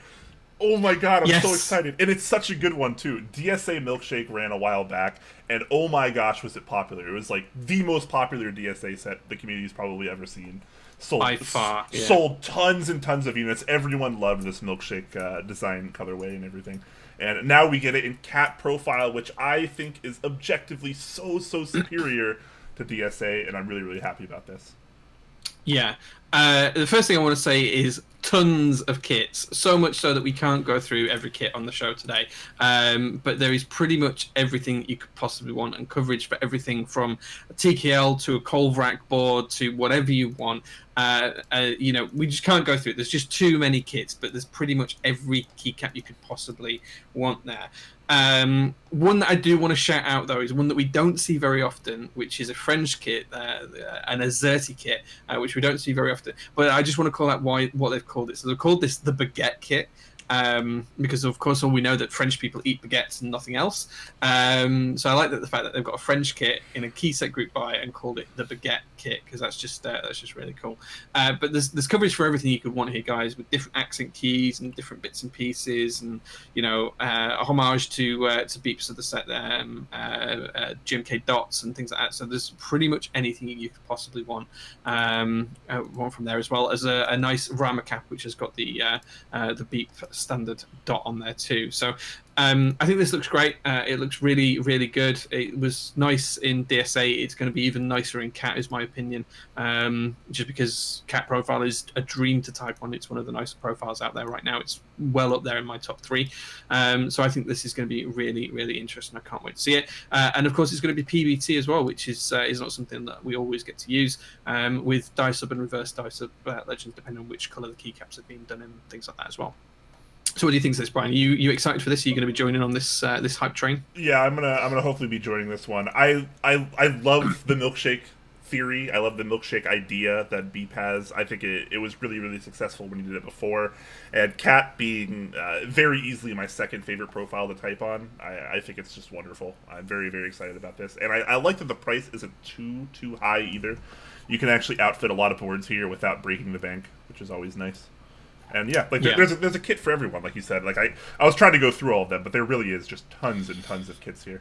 As we can kind of see and the interesting thing is, well, I don't know how well known this is, but the cat sets they don't run in the standard traditional kind of MOQ way that we expect to do for kits. So the reason why you can have more cat kits is because it's actually based on an MOQ number of keys made. So there's no MOQ per key or per kit; it's the total number of keys made. So say they set that at an arbitrary number of say 100,000 keys. It doesn't matter how many of each kit you sell, as long as you get to 100,000 keys bought and paid for, that you can do. You can then that you can then have them produced. So it's not like the traditional GMK where a set for, say, space bars has to hit MOQ of 100 or anything like that. This is very much done in the case of the whole set needs to hit so many keycaps made and sold, and as long as it does that, it doesn't matter which set that's made up of, they will all be produced, because dicing is far easier than double shotting. So so it's a very different way of doing things, and it does mean that you get a lot more freedom of choice, and it means that even if there's only one buyer of that baguette kit, which I hope there's not, because it's a great name for a kit, and it's nice to do things a little bit differently sometimes, it means that they're going to get the keycaps they want. So it's a very different system to what we used to, but it's nice to see. Yeah, love this. Definitely going to be supporting this. Cat profile, we need more of it. We really do. It's time. It's been too long since Cat Alpha was released. We need more Cat profile. We got to speed up that production somehow and get these out, because people need to try Cat, man. I swear, everyone that I talk to about Cat profile loves it. Yeah, I've got to be honest. It's my favorite of the newer profiles that I've tried. I really do like it. It is very, very nice. It's I don't know how to describe it, to be honest, because it's kind of what I didn't realize I wanted from a keycap profile set.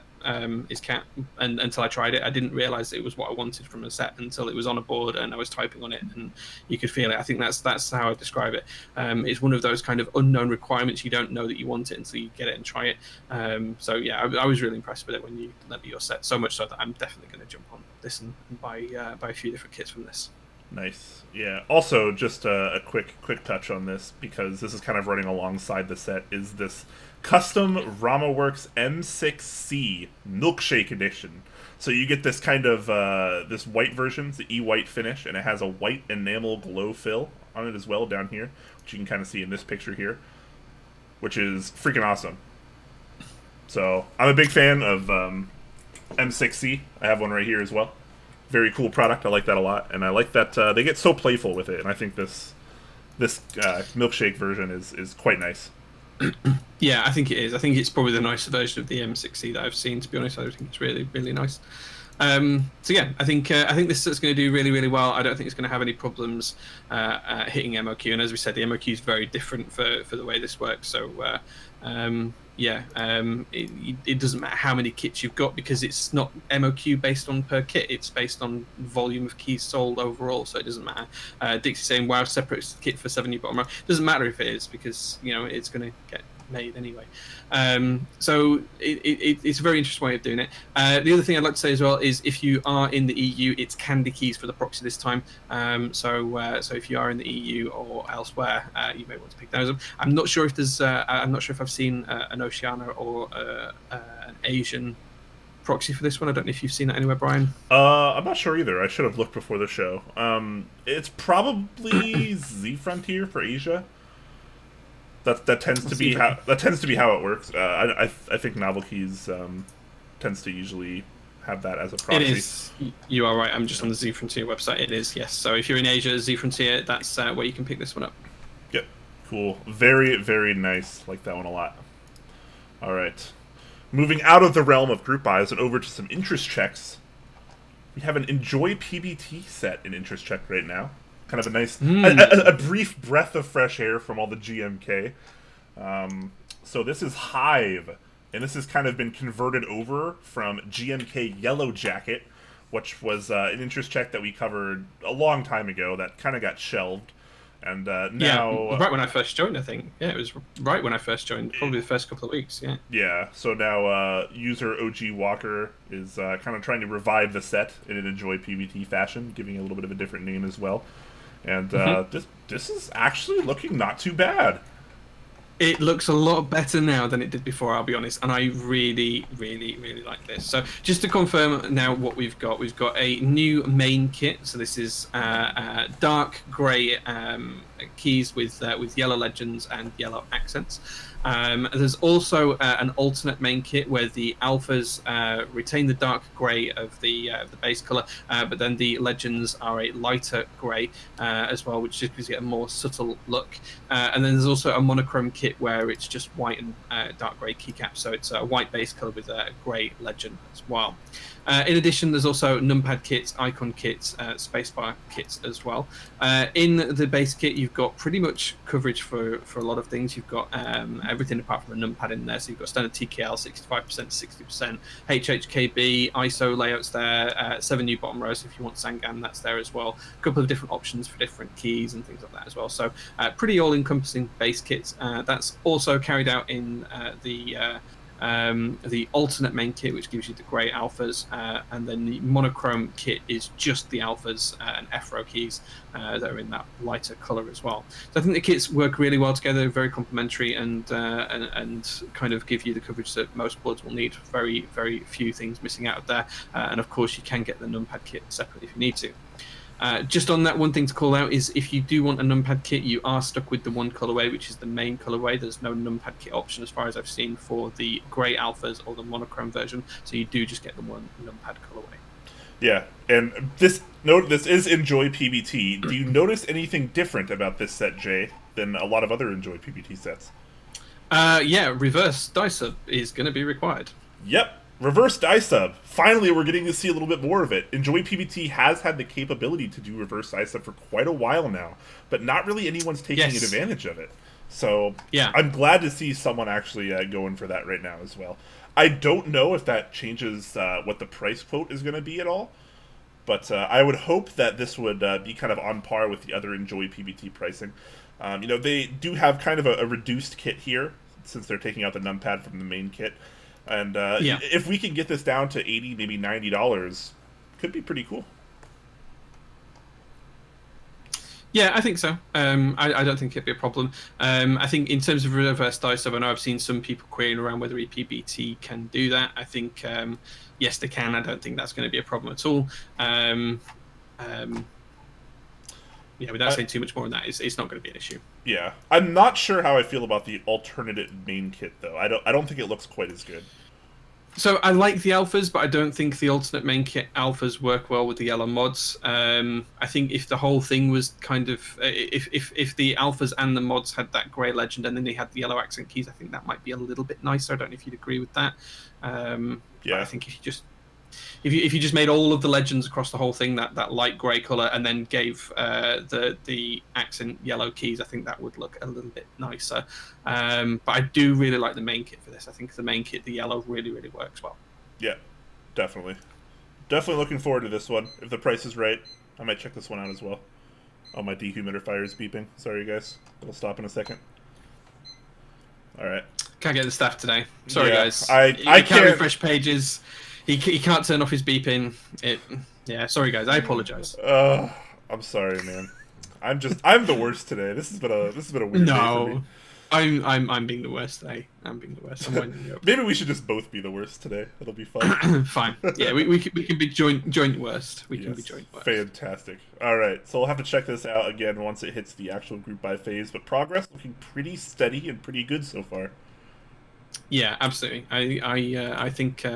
I'm definitely looking forward to this, which is unusual for an EPBT set, so I'm really excited to see this. Yeah. Well, I think the renders help a lot, too. I think these renders by Phoenix Star are really good. Pretty good. Pretty darn good, yeah.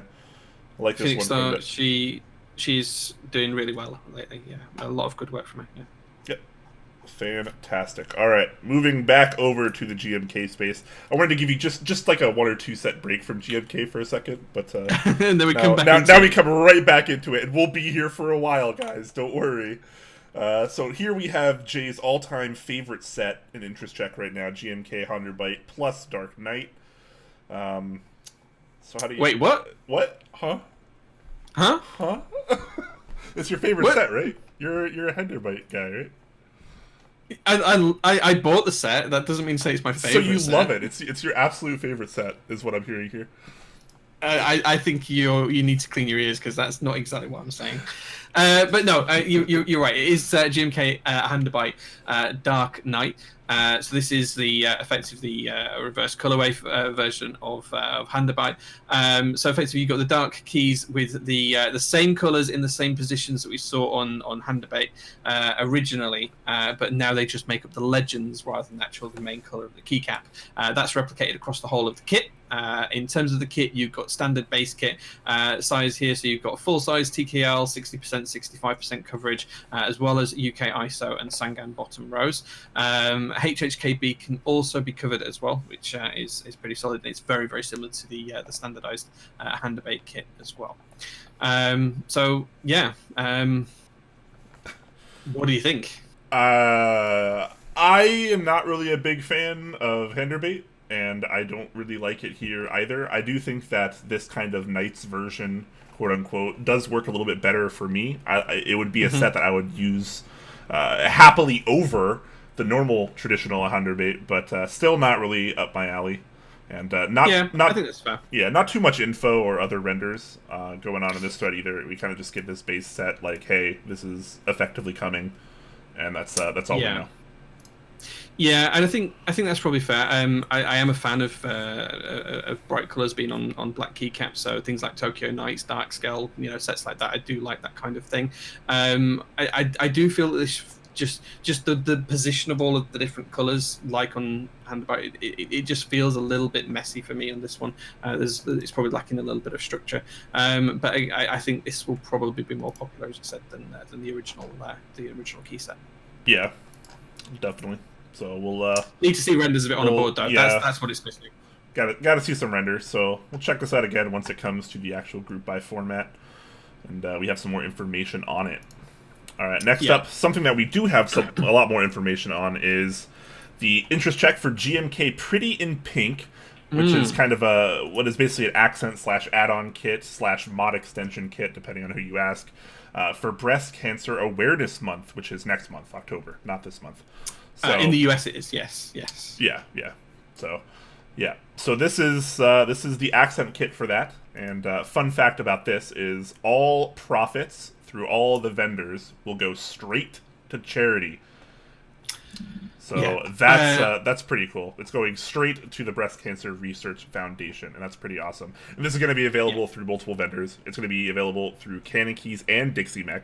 So you got 2 US proxies, depending on who you choose to buy from there. Of course, it's also going to have MyKeyboard.eu, Daily Clack, and Island Keyboard, depending on where you are. So I thought this was on Novelkeys as well. I thought it was going to be on Novelkeys as well. Oh, is it? Keys and Dixiemech. Yeah, I thought it was three US vendors. Yeah. Oh, yeah, okay. I don't know if that's last the case time. Or not. You're right. Novelkeys is on the list now. When I first looked at this, Novelkeys was not on that list. Right. Okay. Yeah. So I looked at it like 12 hours ago or whatever. So I think it was added since then. Upas can correct me if I'm wrong there, but I'm pretty sure Novelkeys was not on the list originally when I looked. So my bad, guys. Yeah. So first things first. This is a key set that's really, really close to my heart. A lot of you know that my mum passed away earlier on this year. She died of cancer. She originally had breast cancer, and that metastasized into her lungs, and she died of the lung cancer in the end. But it all started with breast cancer. So for this really hits home for me. I can't remember which month Breast Cancer Awareness Month is in the UK, but I think it's a little bit different. But either way, this keycap set can't say enough for the people behind all of the charities that work for cancer support for any type of cancer, but especially breast cancer in this kind of vein. So I, for one, would urge you to really, really consider picking up this set, given the fact that it's it's pretty cheap and it's going towards a really, really good cause. And of course, who doesn't love a bit of pink on the keyboards these days, right? Pink is a really popular color in the community. This is just a way to, show up and be proud for that, because this is such a good cause that we can donate to, and we can make a real difference if plenty of people jump on board for this one. So I'm, really, really, really excited for this. I think the keycaps will work with pretty much any set you want. You can get this to work with minimal, black and white. It'll work with as accent keys to modern Dolch or OG Dolch. It doesn't matter. These keycaps are really, really good. And I just want to shout out, I'm not sure who designed the novelties for this, but that ribbon, that breast cancer ribbon, is such a nice keycap that I would put that on every board. If I could buy 10 of those, I'd put it on every board. Yeah. So I would urge you guys to even if you don't like the color, to just support this because of the charity, or to at least consider it, because it's such a good. It's probably not going to be terribly expensive, and all the profits go to the charity. So that's a pretty good cause. Similar to you, Jay, cancer runs rampant through my family. I lost my mom 8 years ago to cancer. She was only 50. It was right after she turned 50. I lost both of my grandmothers to cancer, so I am all aboard this. I'll definitely be grabbing one of these as well. And yeah, like you said, it looks amazing on like everything too. Like this picture on minimal, looks so good. It goes so well. Yeah, it goes so well with it. Yeah, and even just the white on black, like it really does kind of fit a lot of themes here, and I think that's wonderful, and it looks fantastic. And also, you were asking who designed it. It's one creative mind designed the novelties for the kit. Okay, I couldn't find it when I was quickly scanning through, but I just love that one keycap with the ribbon on. I think it's just really good. So I'll definitely be picking up a couple of these sets. And it might even be nice to have this as something that stays in stock for even if it's just that one keycap. Maybe, I don't know if we could maybe have a look at sorting that, because I'd like to try and maybe fund some of that if we could. I might reach out to you, Pass, and see if we can come up with something for that one. Yeah. But yeah, I'd really just again urge everyone to consider picking this up. If pink is your thing, please do look at this and give it consideration, purely for the charity and the goodwill that the community has the opportunity to develop here. So, yeah, absolutely. Also, shout out to the Sweaty Yeti, who donates what I'm assuming is 250 bits, I think. So thank you so much for that. Yeah, I never want to stop to count all of the individual bits, but it's usually around 250. So thank you so much for that, man. Appreciate it. Thank you, man. Thank you. All right, very, very cool. So that's coming soon, guys. And you have a wide variety of vendors to get this from. So you guys won't. Yeah, you can buy it from everywhere. Yeah, we'll talk about it again once it hits group buy for sure. So. Absolutely. Yeah. So 1st of October, this comes into group buy. So we'll talk about it again in probably 3 or 4 weeks' time. Yep. Awesome. Glad to see this. All right. Moving on to yet another GMK interest check. This time, Kitsune, which is Japanese for fox, practically. And this is kind of based on the folklore of foxes, as well as the nine-tailed fox character from games and popular media.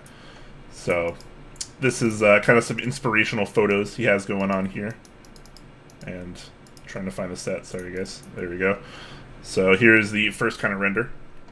And it's not really doing it for me, if I'm being totally honest. How do you feel about this one, Jay? Well, I mean, first and foremost, it's using the Keycap renders site for the images. So I would like to see some proper renders.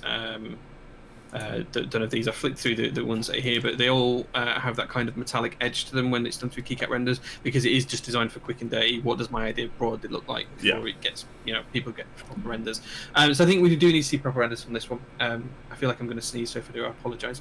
I usually don't like the fact that sorry, I'm going to sneeze. That the mods are lighter than the alphas, but I think it kind of works in these renders. I'm not sure if this set's for me just yet. It does feel like it's a reverse of something like Led Zepp or something like that. It's kind of almost flipped around.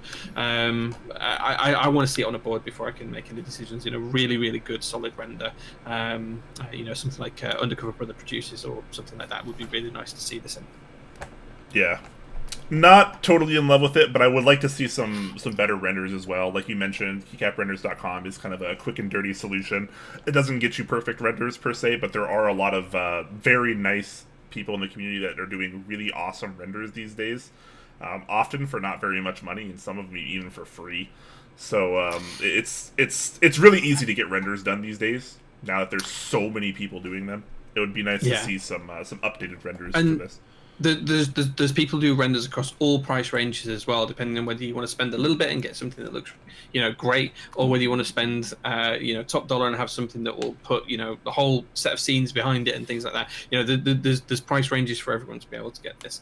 One thing that I am missing with this set is, and Boy314 says this in chat, is how does this Kitsune, is that how it's pronounced? Kitsune. Kitsune, yeah. Kitsune. How is that portrayed in the set? I'm not quite sure I see the link between the two. I'm going to be honest with you, I don't really know either. I was trying to put, 2 and 2 together, but I pretty much couldn't. I don't think this really fits any kind of theme. At least that's the way I see it. I mean, I see the fox tends to be white with red markings. I can kind of get those two colours. I'm just not sure where the black comes from that perspective. But it needs to be on a board for us to make a good visual representation of what this actually look like in production. It's a little too rough of an interest check for us to really kind of have opinions on it too hard right now, I feel like. Yeah. All right, with that said, we'll move on to another GMK interest check, Jay. This is GMK Citrus. GMK Citrus. And, depending on how you look at it, you could say this is GMK orange on white / white on orange. I mean, that's exactly what it is, isn't it? Which I actually like. I actually do like the way this looks. It's simple, it's clean. You don't see enough orange forward sets, I feel like, these days. And this kind of really, really hits that craving for me. I'd respectfully disagree. For me, it doesn't fit. I can see why people would like the orange. For me, it doesn't really fit. What I do really like, though, are the white keycaps with the orange legends. The escape and the enter accent keys look really nice. I do really like that. I think they'd look good as part of a wider set design or something like that. But the whole amount of orange just probably is too much for me. I know I've got an orange board on the wall right here, but I think that's just too bright for me. You're not wrong. That is a lot of orange. I feel like it would be, you need a very particular kind of board to put this on, but I really do respect what's going on here. I would like to see, and I don't know whether this would look worse or not. I'm trying to visualize it in my mind's eye, and I'm struggling to see if the alphas were the white keycaps with the orange legends, what that would look like with the orange mods. I don't know whether that would look better or not, but or even maybe just a white keycap set with orange legends. That might be quite nice. Yeah, kind of like a reverse monochrome kind of idea. Yeah, so like the when we were looking at Rocket earlier on, and it had the other accent key, that kind of thing. What that would look like. Yeah. Definitely. GMK Monkey. Wow, I haven't heard of that key set in a while. I have GMK Monkey. That's a throwback. That's like a 2014 GMK set, I think. 2014, yeah, my first GMK group bow. Yeah. Was it your first? Wow, that's crazy. I think so. Yeah, first GMK one. Yeah. Nice. GMK Fanta. I know, right? I think so. My feedback on this one would be: need to see more of this. Need to see what kind of kits and things like that. Needs more of an interest check. This seems to be almost like a pre-interest check, which I generally don't see the use of those. I'd like to see more of the kind of whole. Give us an interest check. Show us what your thought process is. Show us why you're doing it. What the inspiration behind it is. Give us some layouts. It doesn't matter if they're finalized layouts or not. You can get feedback from the community on whether to change the kits or to expand them, shrink them, contract them, do whatever you want to do with them. And let's just see what it looks like on a variety of different boards and different angles, because at the minute we've only seen it on two. And it may be that on that orange shot that the bright orange background is throwing me off a little bit, because it does look a little bit nicer on the dark grey background. Just let's see it on more different options. Yeah, definitely. Cool. So hopefully we'll check this out again if this gains a little bit of traction. Finally moving out of the GMK space, we're going to head over to drop for a little bit of DSA love. This is Astrolokeys, depending on how you want to say it. Astrolokeys. Yeah, this is a design by Sailor HG and Cassidy. Cassidy is a very awesome person. Local to me in the Seattle area, and she does a lot of cool things, and she is also the designer behind XDA Scrabble, which ran a little while ago. Some of you might remember.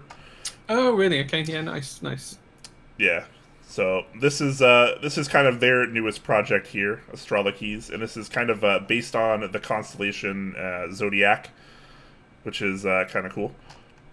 And I'm not totally in love with it, but I kind of like the idea. To me, I feel like we just had DSA Magical Girl run not too long ago, and I feel like this is kind of a very similar kind of approach here, especially with I'm trying to find a good picture for this. A lot of the novelties feel it's a very fun and very whimsical kind of set.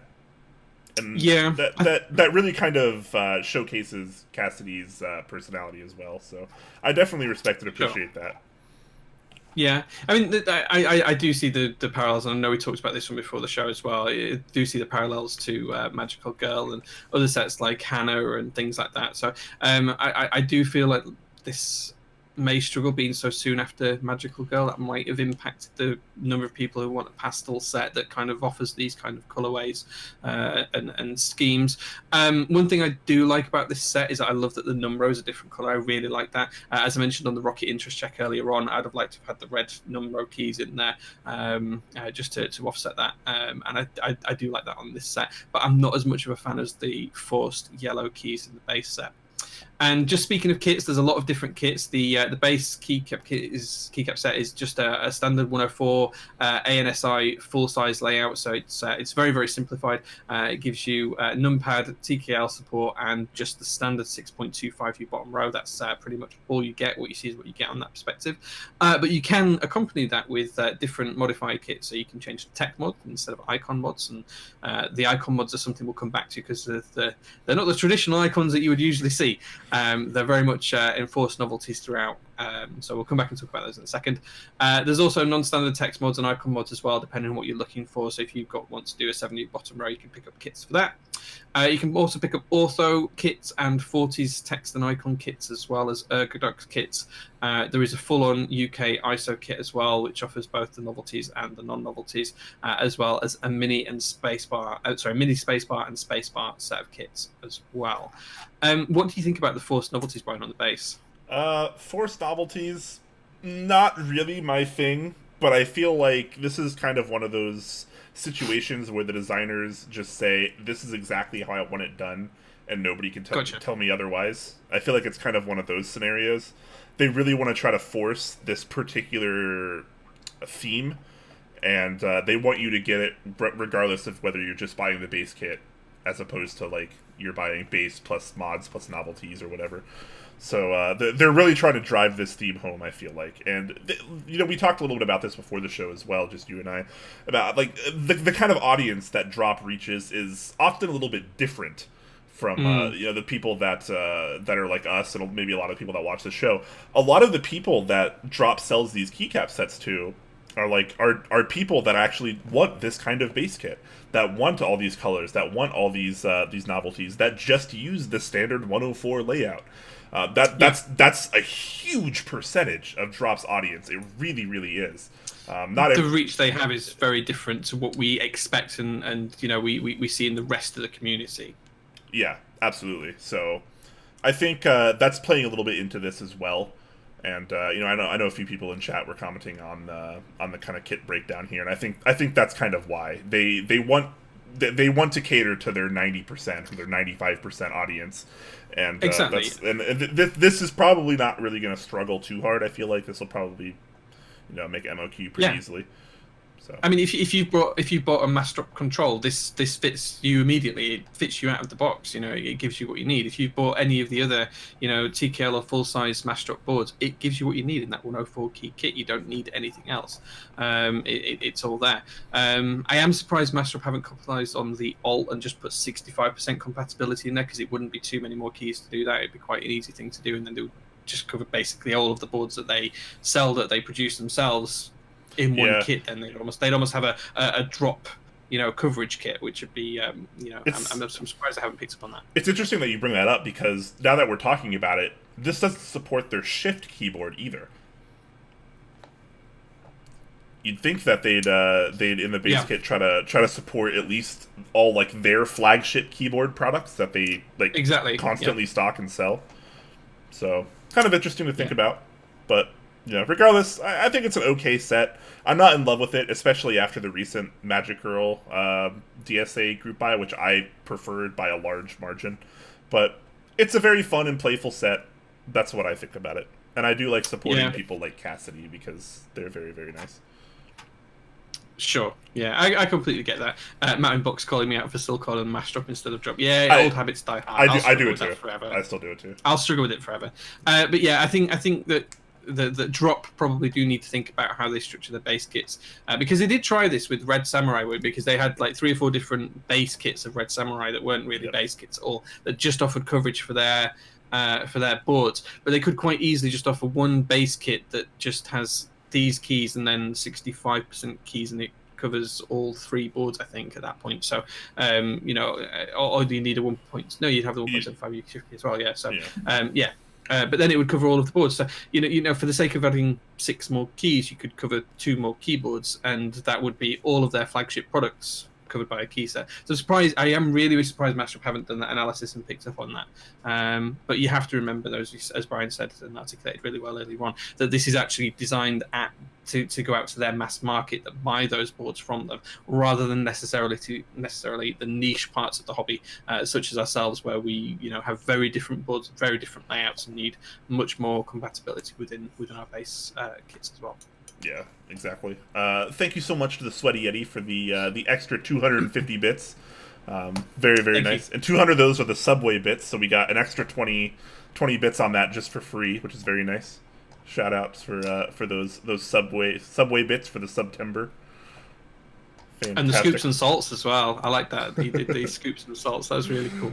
That is pretty great. All right, guys. Moving away from key sets, finally. I know, guys. I know. Let's talk about some switches. Zeal has put out a new switch, which is always kind of interesting because that doesn't happen too often.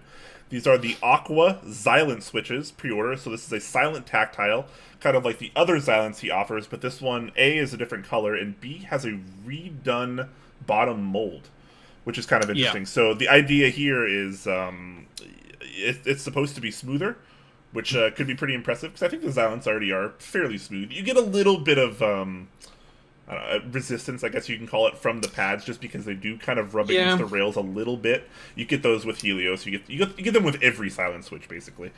So I don't know what kind of changes this is going to be like in actual use case. I did ask Zeal earlier if I could get some to check out, and he said yes. Well, he asked how many I wanted and of what weight, so I'm assuming that's a yes. So I told him, and yeah, so hopefully we'll have some of these on the way soon and we can check them out. I do have some of the normal V2 Zilents on hand, so I can compare side by side, so that'll be pretty cool.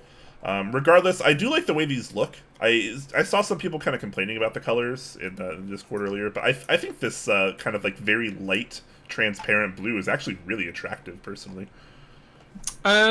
Yeah, I don't dislike the color. I think it's fine. You know, I mean, Zeal is clearly moving into what he calls boutique switch market here, which is, you know, his business prerogative. I think that's completely fine. I think these look nicer in the lighter variant. I prefer the lighter coloured stem to the darker coloured stem in that housing. I think it just looks a little bit nicer. Just to point out as well, there was another interesting thing that he mentioned in Discord as well that I saw in chat. I wasn't able to reply at the time because I was on the train and things, but he did mention that the bottom housing is slightly narrower on the dimensions as well, so it should fit into a lot more plate options. Sometimes Zeal switches, engagement switches can be quite tight in plates. And he also did mention that there's some anti-counterfeiting techniques in the base as well. So interesting to see how the recent events have inspired those changes as well. So not worthwhile touching on the reasons for it, but you know, we talked about that at length previously. But just to call out that these are some of the changes we're starting to see in the community now as well.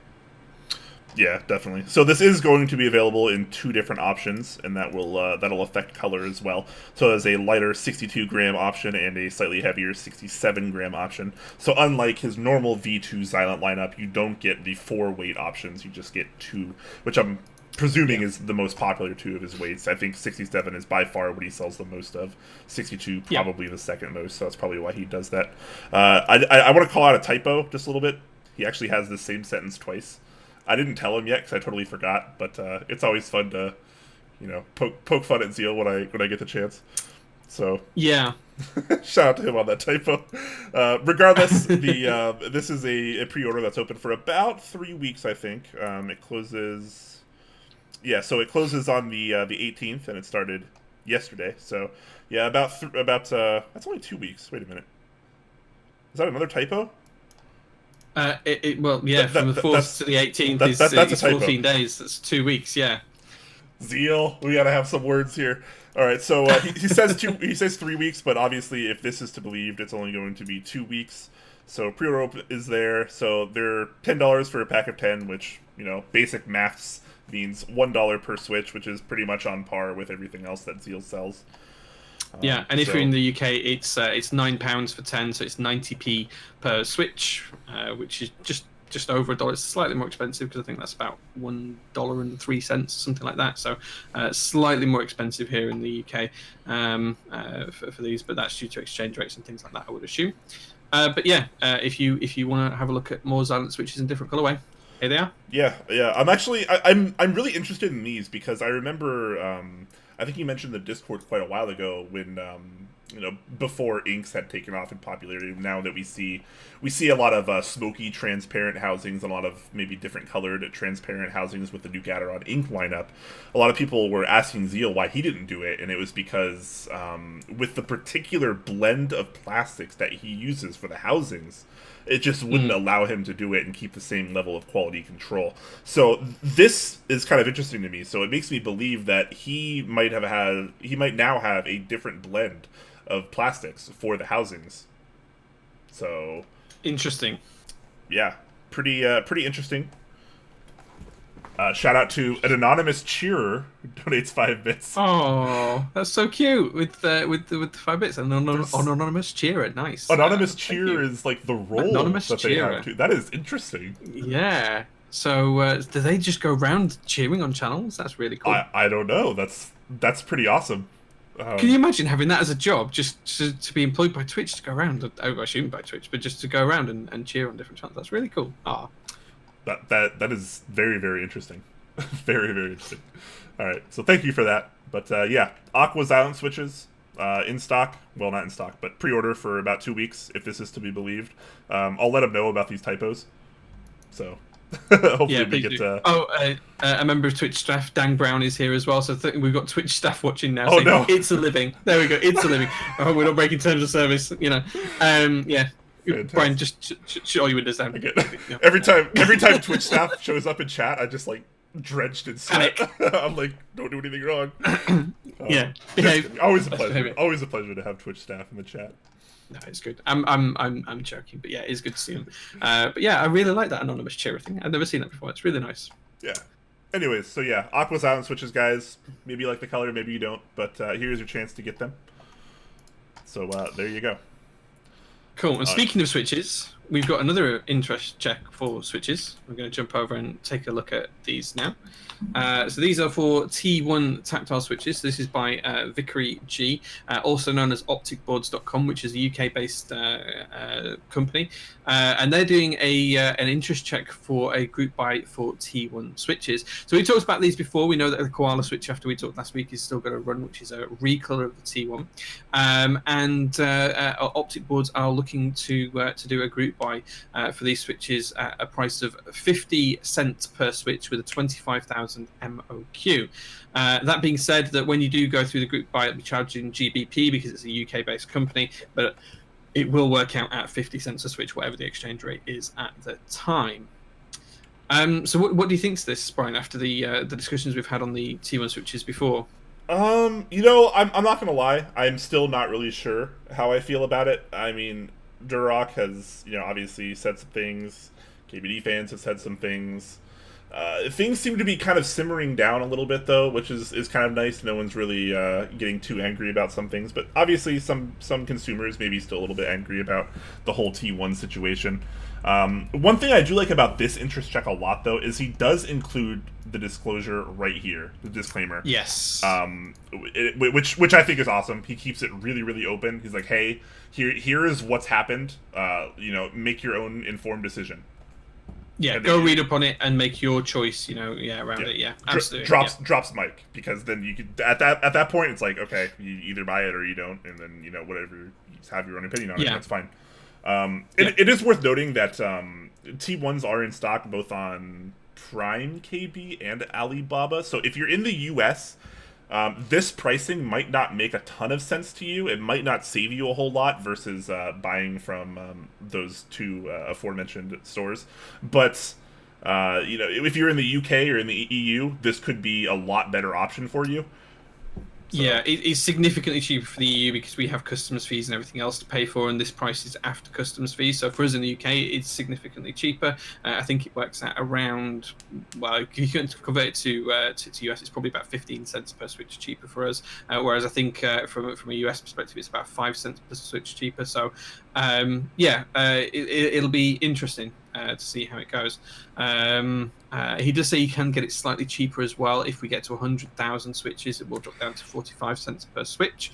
But it remains to be seen as how high they'll get to. That's I feel like 100,000 is pretty hard to hit. I feel like it is. 25K is actually not that bad. That's actually quite hittable.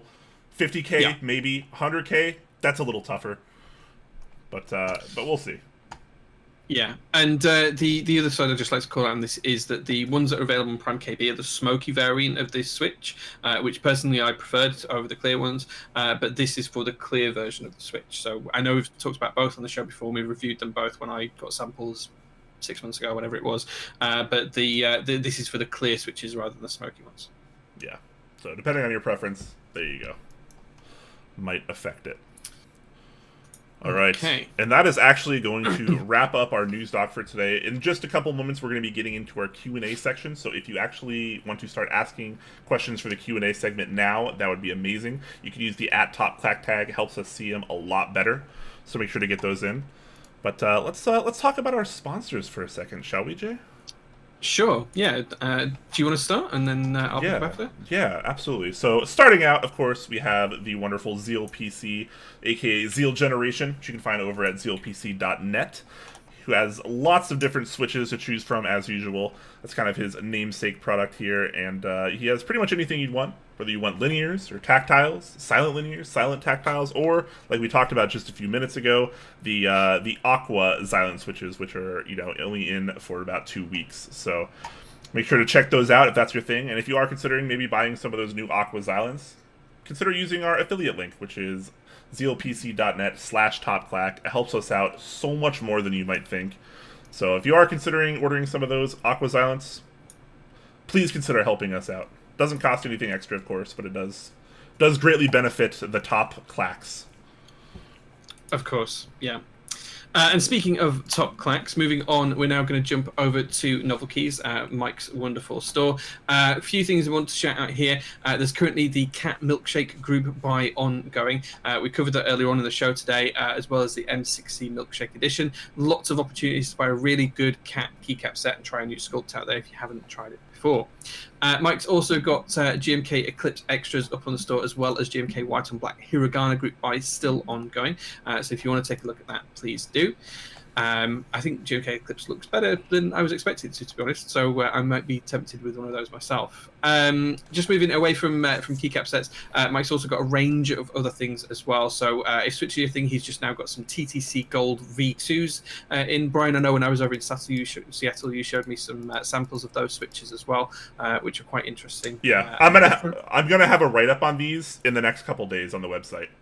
I promise. Okay, great. I've been using them, and now I kind of understand them. So, yeah.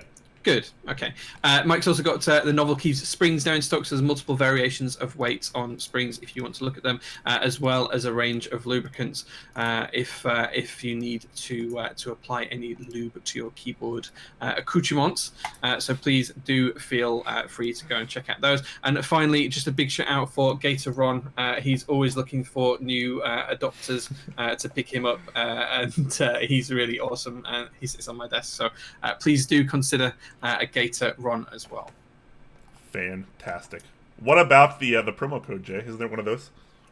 There is, yeah. The promo code is still Clackers, which is CLACKERS. If you use that, you'll get a 5% discount at the shipping. Sorry, not the shipping. I was reading the word shipping, and I don't know why. At the checkout, but it's only on things that aren't in group buy, so it's on things that are in stock. Yep, absolutely. All right. Next up, we have Input Club over at Kono.store. They have a few things going on right now, starting with GMK Merlin, which admittedly is not doing very well in group buy right now, but I think it's a pretty lovely set at a pretty decent. It is really good. Yeah, at a pretty decent price. So if you want this set to actually happen, consider picking one up today. I think it's today's the final day for this, guys. So let's make it happen, guys, because I've joined this in the EU, so let's make it happen. Yeah, so this is the last day to join this one, guys, as well as Max Keys Berserk. Also the last day if the Max Keys Berserk is your thing, if you're a fan of that kind of Evangelion sort of aesthetic. Very, very nice. And of course, they always have the Keystone analog keyboard still open for pre-order on Indiegogo. The Kickstarter is officially over, but you can still pre-order it, which is pretty cool. And last but not least, they do still have the Cam Starry Night. I said car. Wow. So Cam Starry Night. I've actually been using this set quite a bit lately, until just like yesterday.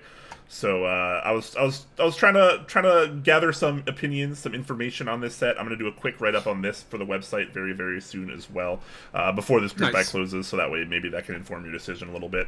But yeah, Cam Starry Night, very glossy PBT, could be totally your thing. Tons and tons and tons of kits depending on what you're looking for. So yeah, make sure to check that out if that is your thing. Nice. Jumping over to KBDfans now then, guys, just to shout out in group buy at the minute, they've got a couple of different things. The Polaris is still there for a limited time only, so if you do want to check out a gasket mount board for a very good price, then feel free to check that out. Plethora of options for everything from polycarbonate to multiple colours to different plate options and half plates and you name it, you can get your whatever combination you want with this board. So please feel free to check that out as well. In addition, there's also got the round 2 of the 60 and 65% keyboard carrying cases. So very similar to the old kin style bags. These are specific carrying bags for keyboard cases. You can put your keyboard inside, it protects it, great for going to meetups and all of that kind of stuff, or to take it to and from the office if you want to travel with your board. Again, just to protect these things that we invest in. And then finally, just to shout out as well, they do have the B stock store, the second-hand store as well. So if there is any bargains that you're looking for and you don't mind having something that's pre-owned, KBDfans does have a rotating stock all the time of stuff that's available at a slightly reduced price because it's got small scuffs and dings and marks that don't matter in practicality, don't change the aesthetics of the board, and usually it's very, very minor damage. Sometimes it's just even a bit that's been shipped back to him. But pictures of everything are always up there so you can take a look, but there's often some good bargains to be had if you need a board at a great price. Yep, absolutely. Last but not least, we have Dixiemech, which you can find over at dixiemech.com/topclack if you want to be awesome and use our affiliate link while you're shopping there. Of course, like we mentioned earlier, they do have GMK 9009 finally available. That's going on all month. This is the round 3 version. Base kit starting at $100, very, very inexpensive. There's desk mats, there's Rama silicone cap, collaborations. It's got it all. There's something for everyone there. He also has, of course, apparel and desk mats, as always. Lots of things just floating around in stock that are pretty darn awesome. So again, if you want to shop at Dixiemech and support us at the same time, you can use dixiemech.com/topclack. Helps us out a lot. All right, guys. Let's go back to the Q&A. Gotta scroll up a little bit, okay. Though. Shout out to Rensuya, by the way, for the tier 1 sub for 8 months. Says, digging those shirts. What shirt are you wearing? I didn't even really pay attention to your shirt. My shirt's one to celebrate space travel and things. It's not keyboard related, sadly. It's just nice and bright and fun. It's not keyboard related? No, it's okay. I have more than just keyboard related tops. I don't. My shirt wardrobe is almost completely like keyboard shirts these days. But yeah, this one is pretty cute. This is from the 2017 Seattle Keyboard Meetup, I think. Oh, nice! So, yeah, I do really like the Seattle Meetup shirt that we got this year. It's one of my favorite shirts. With the octopus, it's the best one. They're so always good, but so that one's really good. Okay, jumping into the questions then. The first one come from Mike Clicks. He says, at TopClack, with the large number of GMK group buys the past few months and the fact that Dot, Oblivion and Red Samurai have already been pushed a month or more, do you think we're looking at the mother of all backlog delays for GMK sets over the year? So we actually talked with GMK about this in Seattle, did Brian and I, and one of the things that they said is that they are looking to scale up their operation as demand increases.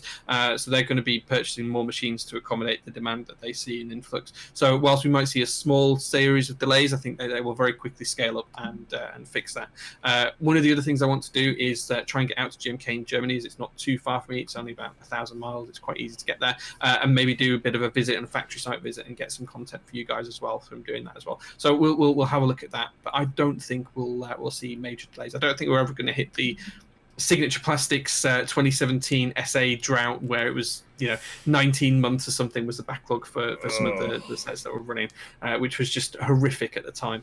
I don't think we'll see that from GMK. Yeah. You remember how popular SA sets used to be? And then and then that queue got so long, everyone swapped to GMK. And now we have like no SA sets running and everything GMK is happening right now. It's crazy. Yep. It's crazy to see the ebbs and flows in the community. It really is. It is. Yeah, it'll come around to SA again at some point in the next couple of years. People like SA again. And yeah. Well, I mean, I say it's a problem, obviously, but for them, it's probably not a problem. The problem for us with the SAQ is that for Signature Plastics, we basically don't matter. We are such a small consumer base for them. Very, very small percentage.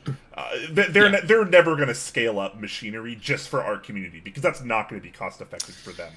Well, I think the thing with Signature Plastics is they can't scale up the machine because they use stuff that's so old, and it's I mean they've had SA keycaps going with MX stems for since the late 70s, early 80s. Decades, yeah.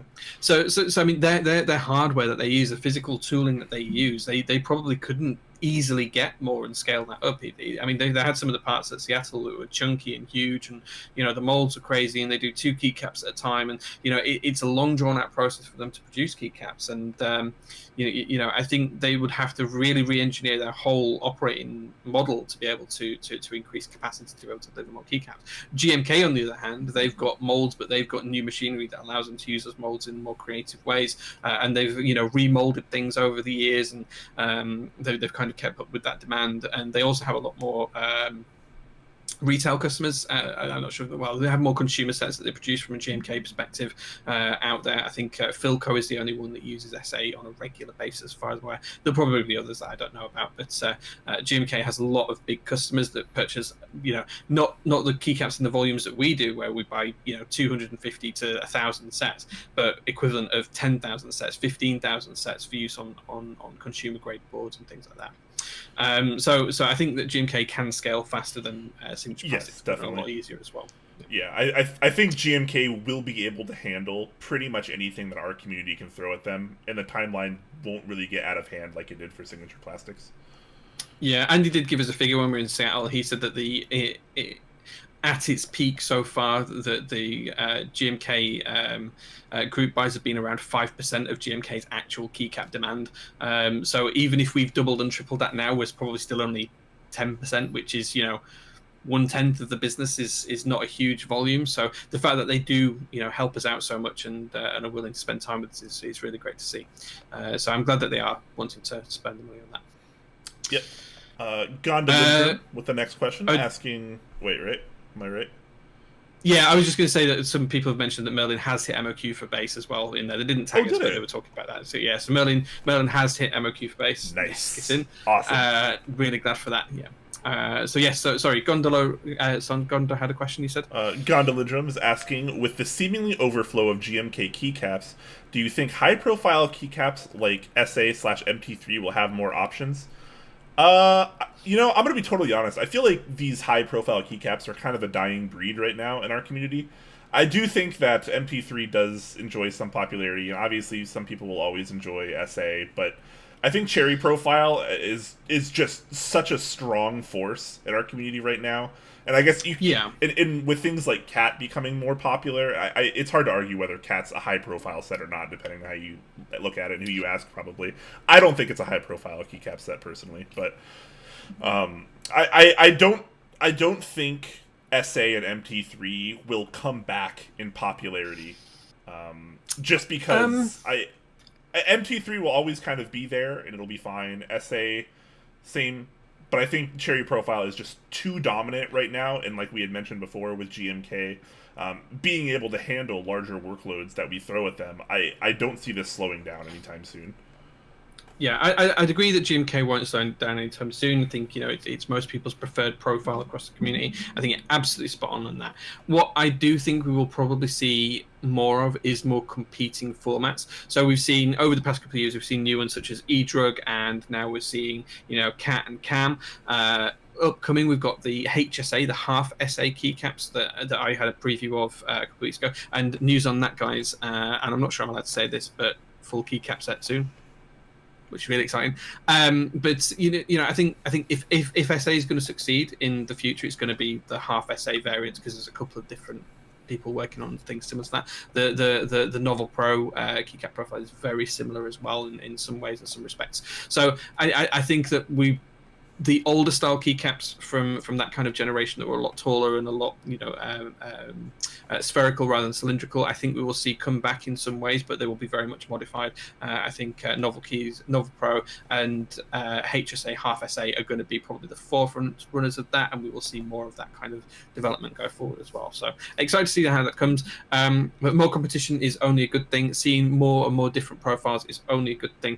If you went back 2 years, Brian and I would not have been able to say that we liked Cat as a profile, and now we love it. So we can't complain. Yeah, definitely.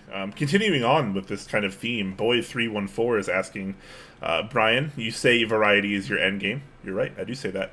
Thoughts on the overload of mostly cherry profile key sets as opposed to other profiles? So, kind of fitting in the same theme here. I'm not upset about it. Cherry profile, it will probably always be my favorite profile, and obviously I do use a ton of GMK and the like, and it's just great. But I would like to see other profiles that are maybe similar in scope, because we have Cat. I've been loving Cat, and I definitely want to see more Cat, but it's like it seems so slow right now. Production seems so slow for Cat that it's kind of like, I love it, but it's, I can't really pay too much attention to it because it's just not really happening. But I would love to get more profiles on the market that aren't just like new high profile ones, because we've seen a lot of high profile key sets profiles coming out over the last few years, like quite a few actually, but we don't really get very many lower or mid profile keycap profiles coming out, and I'd like to see more of that. I'd like to see a resurgence of DCS. I'd like to see an alternative to cherry profile, something that's similar but not exactly the same. So yeah, that's kind of how I feel about it right now. Yeah, I think I broadly agree. More choice is what we want to see, and we just need to let the community grow in that respect. It's Undone comes back with a question, well, not a question, but saying Burb at top. I think I've missed it, but thank you for the heads up. I've missed it this week. I did hear the ping in the Discord, and I'd looked around, but then we were talking, so I missed it today. But thank you very much for trying to give me the heads up. Melodet says, while we've been gradually moving past the relevance of MOQs, that's very true, how much would you say marketing or lack thereof plays a role in the success of the set? I think it makes a big difference. I think if you look at a lot of the sets that have sold huge numbers compared to the sets that have sold mediocre numbers, I think marketing is probably one of the big ones. And that all starts at a grassroots level for me. So when you start to do an interest check, it's doing that interest check in the right way. Coming out with an interest check that's got some keycap renders and saying, oh, I'm thinking about doing this, what do you think? And stuff, and then coming up with bits and pieces. That's not starting the marketing trend off on the right way. You have to start off on a really strong trajectory. And to do that, what you need to do is you need to invest up front. You need to come up with an idea, invest in that idea, pay for some renders, get some really good renders, speak to some vendors as well, make sure that you're getting feedback from vendors who may or may not want to run the set. And if they don't want to run it, why? What would make them change their mind? And then when you go out with an IC, you've got something that starts off as something that's informed, is creative, has got some passion behind it, has got a really good rationale, and has got a clear direction and drive as to where it's going, because that inspires confidence in the community and people who are going to buy the set or not buy the set, whether they like it or they don't. And that's the basis of any big marketing campaign. If you look at any of the sets that have done well when they've come out at interest check, they've had all of this ground level work done. People have put time and effort into it, and they've started from that kind of space, and then they've developed from there. And at that point, marketing becomes easier, because then you just throw out something on Instagram, or you throw something out on Reddit about a picture of what you're developing or what you're doing, or the key set or whatever it is, it doesn't really matter. And you start to get people talking about it, and then you can start to do other competitions, giveaways, blah blah blah, and build it up. Add in things like desk mats, Rama caps, all of that kind of stuff. Salvan's doing great work with his laser and printed caps and things. Makes a big difference, but it all starts at that base level. And if you get that right and you build trust with the community and inspire the community right at the outset, or the ones that like what you're doing, then it's much easier to grow that interest. Yeah, I completely agree. I think marketing is beyond just big. I think it's actually massive. I mean, look at GMK Merlin. It barely got advertised. The page for the group buy when it launched was it had the renders on it. It was unacceptable. It was honestly unacceptable. It didn't get a ton of advertising, and it just barely made MOQ. Look at what Dixiemech is doing right now. He is like one of the kings of advertising right now. He's doing giveaways where if you change your Discord tag, you're entered to win a giveaway. You just add that extra tag, like what is it right now? 9,009 problems to support the 9009 set. That's big. When you have 1,000 or 5, that's probably a pretty big number, but when you have 3, 4, 500 people doing that across many Discord servers, people see that, they're like, oh yeah, that's running now, or like, oh, what's that? Let me check that out. Maybe I want to buy that. That is huge. He's literally using the audience to market for him, and it's good because it benefits everyone. You're entered to win giveaways. You have a chance to win something for free, which is always cool, and he gets tons of marketing out of it because of the customers. Because of the people that want to buy the set and want to win the set. Everyone just becomes a walking advertisement for him. It's genius. It's amazing. And like March Madness. He did that awesome March Madness that we covered. It was an awesome event.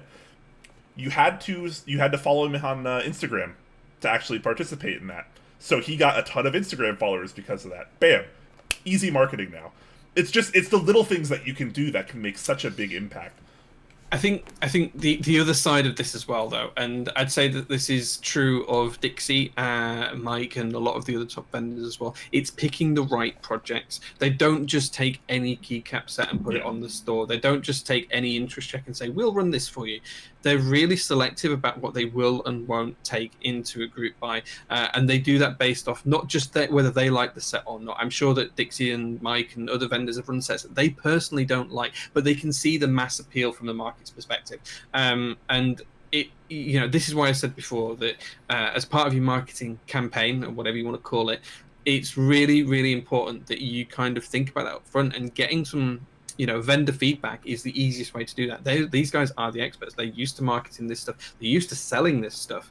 And if you want to try and take advantage of that because you want to run an idea, get them on board. I don't expect you all to go and inundate them with 1,001 things, but make sure you've got a really solid idea first. Get a vendor on board, or get a vendor's thoughts, and just try and take it from there, because marketing is big business in this game now. The community has gone past the threshold where it's a niche hobby and it's starting to become a little bit more mainstream. And the wider that goes, with people like Nathan and Tehe Types and stuff going absolutely viral on Twitch and other platforms right now, that's only going to drive the market to get bigger and bigger and bigger, and that develops the size of the opportunity. And the bigger the opportunity, the more marketing you need, and it's kind of almost a self-referential cycle at that point. But it's really key, as I said, ground floor basics. Set yourself up to succeed, not to fail.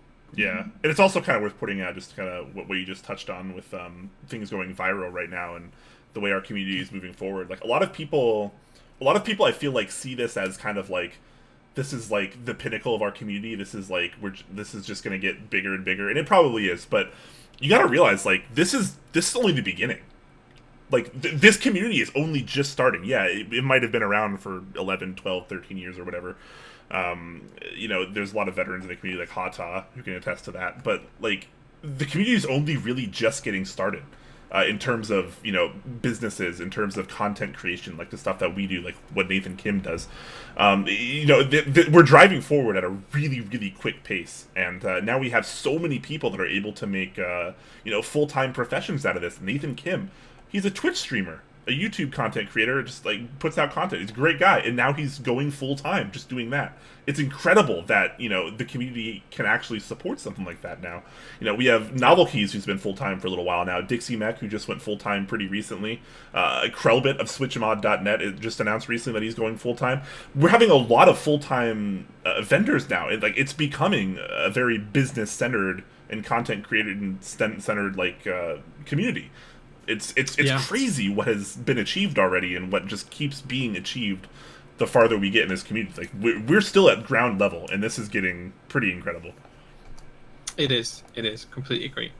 Big shout out to BrickCubed with the 14-month Twitch Prime subscription. Thank you very much for that, man. We really appreciate your support. Heck yeah. We also hold on. We missed some bits from the Sweaty Yeti earlier, who did donate another 250 plus 20 because of the Subway bits. So thank you so much, man. Thank you very much. Thank you, dude. So next question comes from Long Schlong Boy.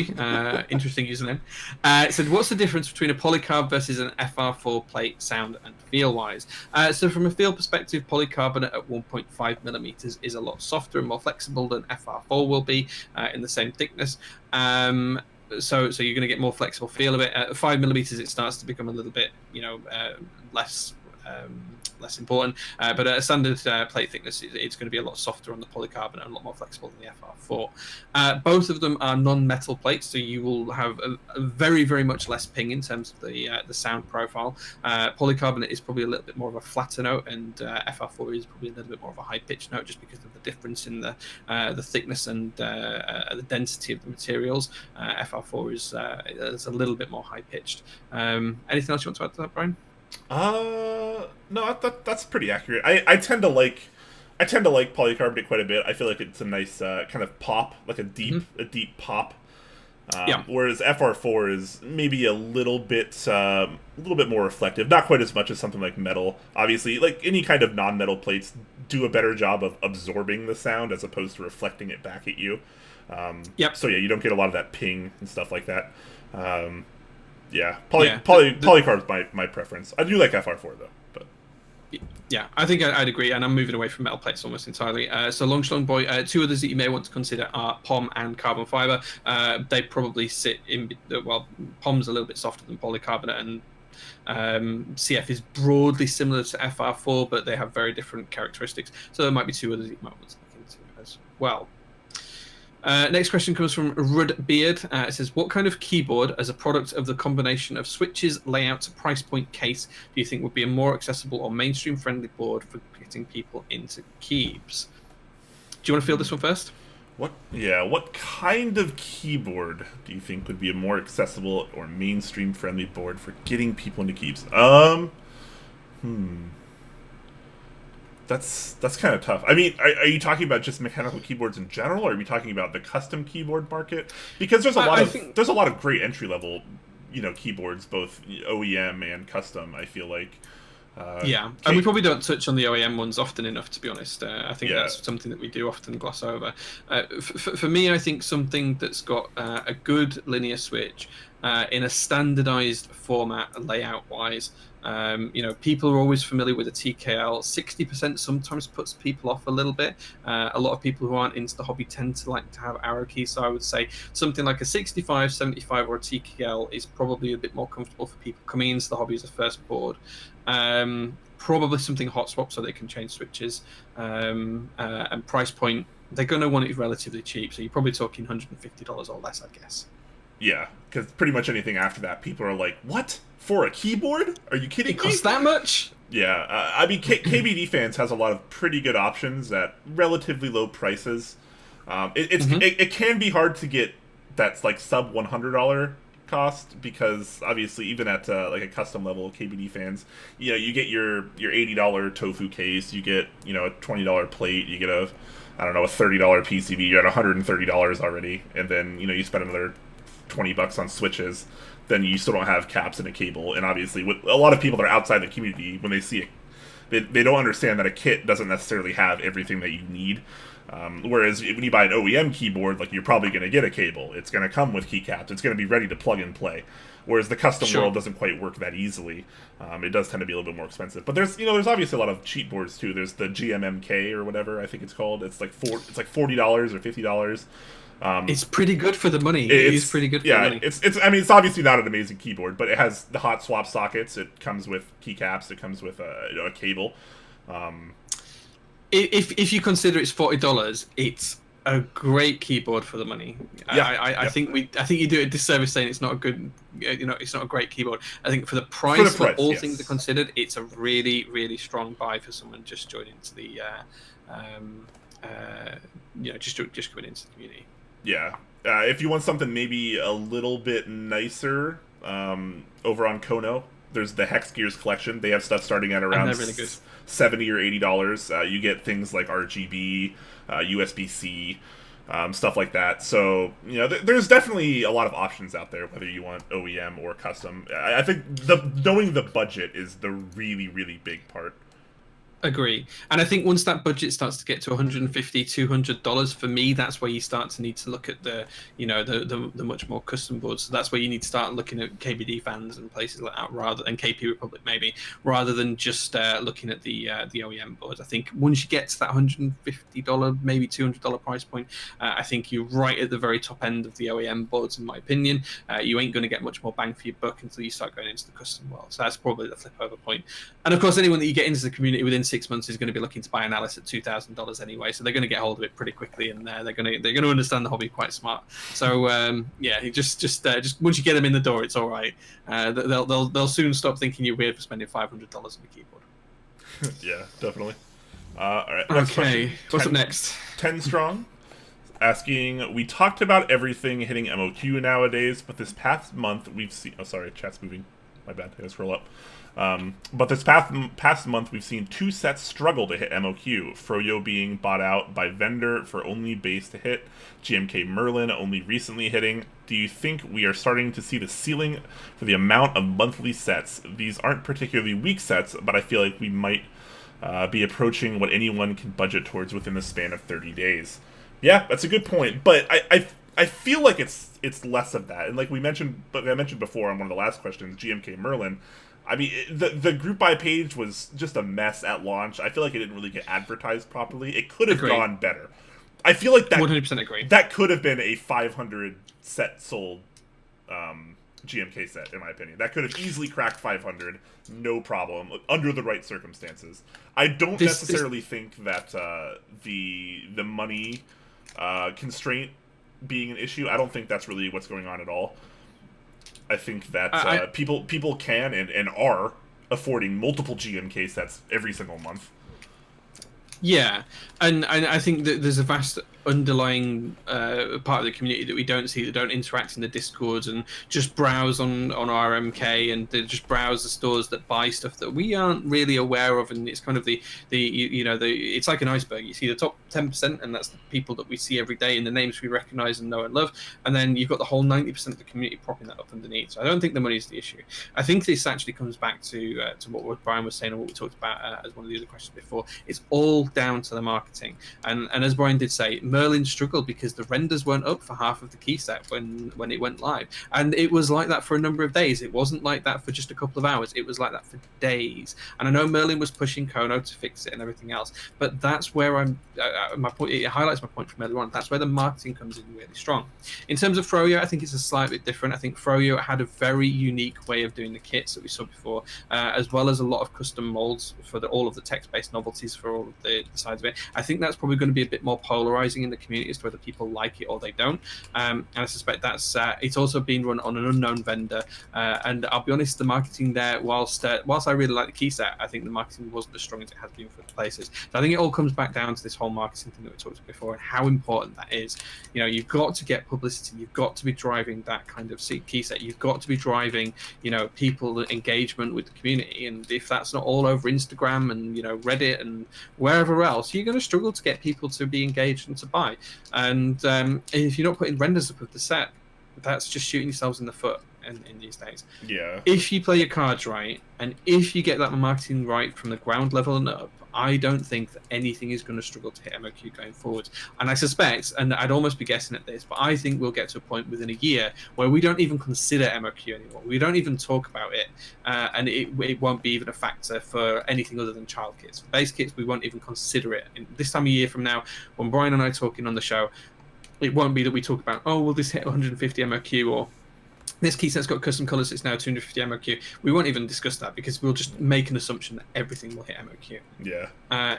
In terms of the volume of sets, I think if you start to run more than 10, 12 sets a month, I think that at the minute the community's maybe going to struggle with that. I mean, not in terms of affording it. It's more in terms of knowing what's out there, because the community is so small. We, in the grand scheme of things, that no one can keep on track of everything. I mean, Brian, there's the stuff that we miss every single week. How many PMs do you get a week saying we've missed something? Oh, exactly, exactly.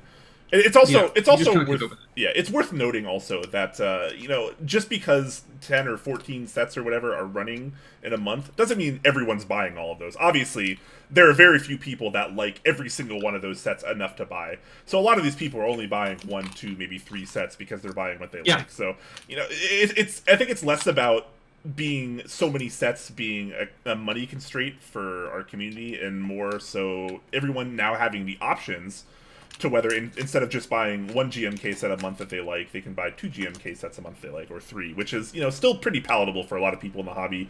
Because honestly speaking, a lot of people that are in this hobby, they have the money to blow. This is a hobby after all. This is not a necessity.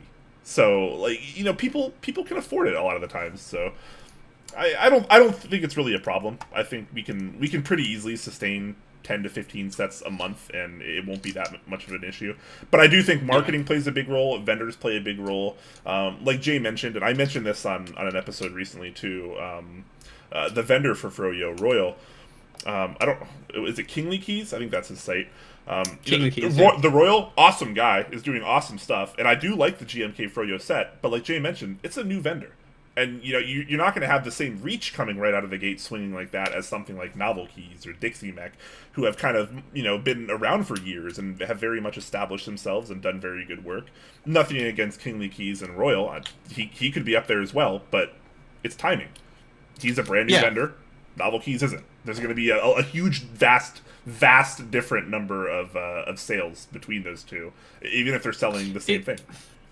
It's about visibility as well. I mean, if you consider that 6 months ago UPass was just getting into the game with Cannon Keys, and now he's run 3 or 4 key set group buys, and all of them have been successful. I think the closest one that's been to not hitting MOQ but did in the end was Voyage. But UPass is visible. He's all over the place. He's out there. He's interacting in the community, and that's what vendors need to be doing. They need to be interacting with the community and being visible. Visibility is marketing in itself as well. The fact that if you drop into a Discord or a subreddit or wherever and you see Dixie, or you see the My Keyboard people, or you see Krellbit or whoever it is just interacting with people and talking and chatting away, and it doesn't even have to necessarily be about keyboards. Just seeing their names and seeing the fact that they're interacting with the community keeps them in your mind, and it's refreshing. It's marketing in its own way as well. It speaks volumes, because all these vendors, they're just like us. They're consumers. They're enthusiasts just like us. That's how they started.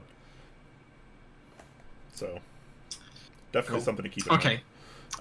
Next question from Mog Genius then. It says he's got some 205 grade 00 and some 204 grade 00. Loving it. Please review soon. So I've got some of both of that here. I've had it quite some time actually. It's not been a new thing. From Novelkeys? Yeah. Not from Novelkeys, no. Just from Billa Stevenson in the UK. They're both nice. Yeah, both nice. I haven't gotten my hands on any yet. I'll probably ask Mike for some now that he's stocking it in the store. I would like to check it out, because I feel like, generally speaking, 205 and 204 grade 0 are too thick for me. People know I'm an oil man. I like it thin. I know I'm different from most other people, but yeah, I'd love to check out the thinner varieties. Cool. Fropsy with 500 bits saying P is better than PH. No, Fropsy, I think I was winning. I'm going to have a look at that now and see if I was winning. Let me check.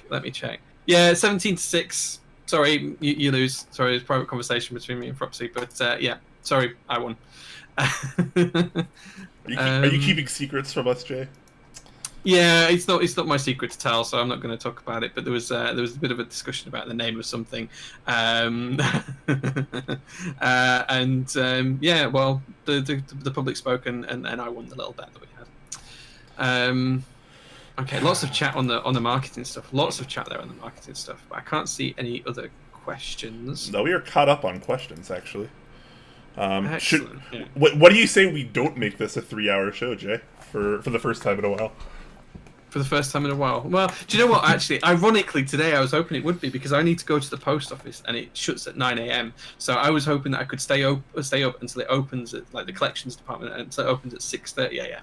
And then go to the post office and then go to bed. So I was kind of hoping it would be a 3-hour show, but yeah, I think you're right. I think it's yeah. Wow. Well, I just got used to it. It's never. I've not been in bed before 5:15 in the morning every show week for weeks now. So yeah, it's there. It is. 10 Strong coming up with some really good comments on the chat we just said. In a year it's all going to be hitting, but how much publicity into a personal life does a keep up board community have? Yeah, it's all different stuff, man. I mean, we just need to have a look at it. You also made a really good point about lowering the bar for expectations and criticism. I think the more key sets that run, I think we will see more criticism of some of the results, like we've seen with a couple of key sets in the past where they haven't matched expectations. We're probably, the more key sets we run, the more at risk we are of seeing that. So again, I'm sure that'll happen at some point. We'll just have to wait and see. But I like to think that people have got a better handle on it now. More people are using Pantones, more people using Rals rather than Pantones these days. So I think we'll be fine. Yeah, definitely. All right. I think that's it. No more questions are coming up. Any other news? Anything coming up from you, Brian, that you wanted to talk about? That's a good question. I'm still waiting on keyboards to come in for build streams. Still waiting on my Zeno. Still waiting on my Southpaw full size. Still waiting on. I think there's another one too. I'm kind of just sitting in limbo right now, which is unfortunate. But yeah, it is the way it is. Like I mentioned earlier, I am going to do a quick write-up on both the new TTC switches as well as the new cam profile with the glossy PBT, just to give some quick kind of thoughts and opinions on how I feel about them. So those will be on the website pretty soon. It's sometime in the next couple days, because I actually have some free time, which is pretty cool. So cool. I'll definitely be working on that, as well as getting the new interview series up and started. So once Jay and I are just finalizing some back-end things, which we'll have done by pretty much the end of this weekend, then we can start moving into some cool stuff. So, yeah, sounds good. Sounds good. From my perspective, build stream will be back on Sunday. I haven't decided what yet I'm going to build. It may be my Space 65. It may not be. It might be something else. I haven't decided yet. I have got 2 Alps boards coming in that I'm hoping will arrive before the weekend. I might build one of those instead. Those are the Borsdorf boards. I've got 2 of those coming. So might take a look at that. So I think that's it. In terms of upcoming streams from me. Tubies is here raiding with a party of 13. Thanks, Tubies. Oh, thanks for joining, man. Thank you very much for the raid. Unfortunate timing as we're leading off of the show. Really winding up. Maybe we do make it a 3-hour show. 13-hour show. 3-hour show. Please. Well, we need to work on the 24-hour stream. We need to sort that 24-hour stream. That's true. We do. That's true. Hello, guys. Yeah. All right, guys. Well, now we are going to head out. Sorry to all the people that just got in here via the raid, but we were kind of wrapping up. We're already 2.5 hours deep plus if you include the pre-show. So yeah, we're gonna head out for now. The Sweaty Yeti does sub with Twitch Prime for 11 months. Says, thanks for the great stream, guys. Have a good night. Thank you so much, man. That is very kind of you. And he donates another 300 bits. That's like, he donated like 1,000 bits already today, or more. Yeah, that's huge. That's awesome. Thank you so for all the bits, man. We really appreciate that. Yeah. We definitely appreciate it. All the bits and the subs today. I know people taking advantage of the September, the half-price subs this month, so that is very, very kind of all of you. I appreciate that so much. And, yeah, absolutely. So look forward to Jay's Sunday build stream. Look forward to some articles on the website out in the near future from me. Of course, I'll link them in the Discord, so there's that. Join the Discord, link below, official Discord, as well as our YouTube channel and other various outlets. So if you want to, hang out with us and come play games and talk dirty with us, you can. Talk dirty. Wow. That's okay. Right. That's right. Cool. Reminder, Brian, don't forget to run into the outro today because we forgot the last week. So just a reminder for that. all right. I'm gonna do it. I'm gonna do it right. Okay. I'm gonna do it right now. We're gonna run the outro like we're supposed to be. All right, guys. See you guys. Thank you so much. Hope you guys have a good rest of your night.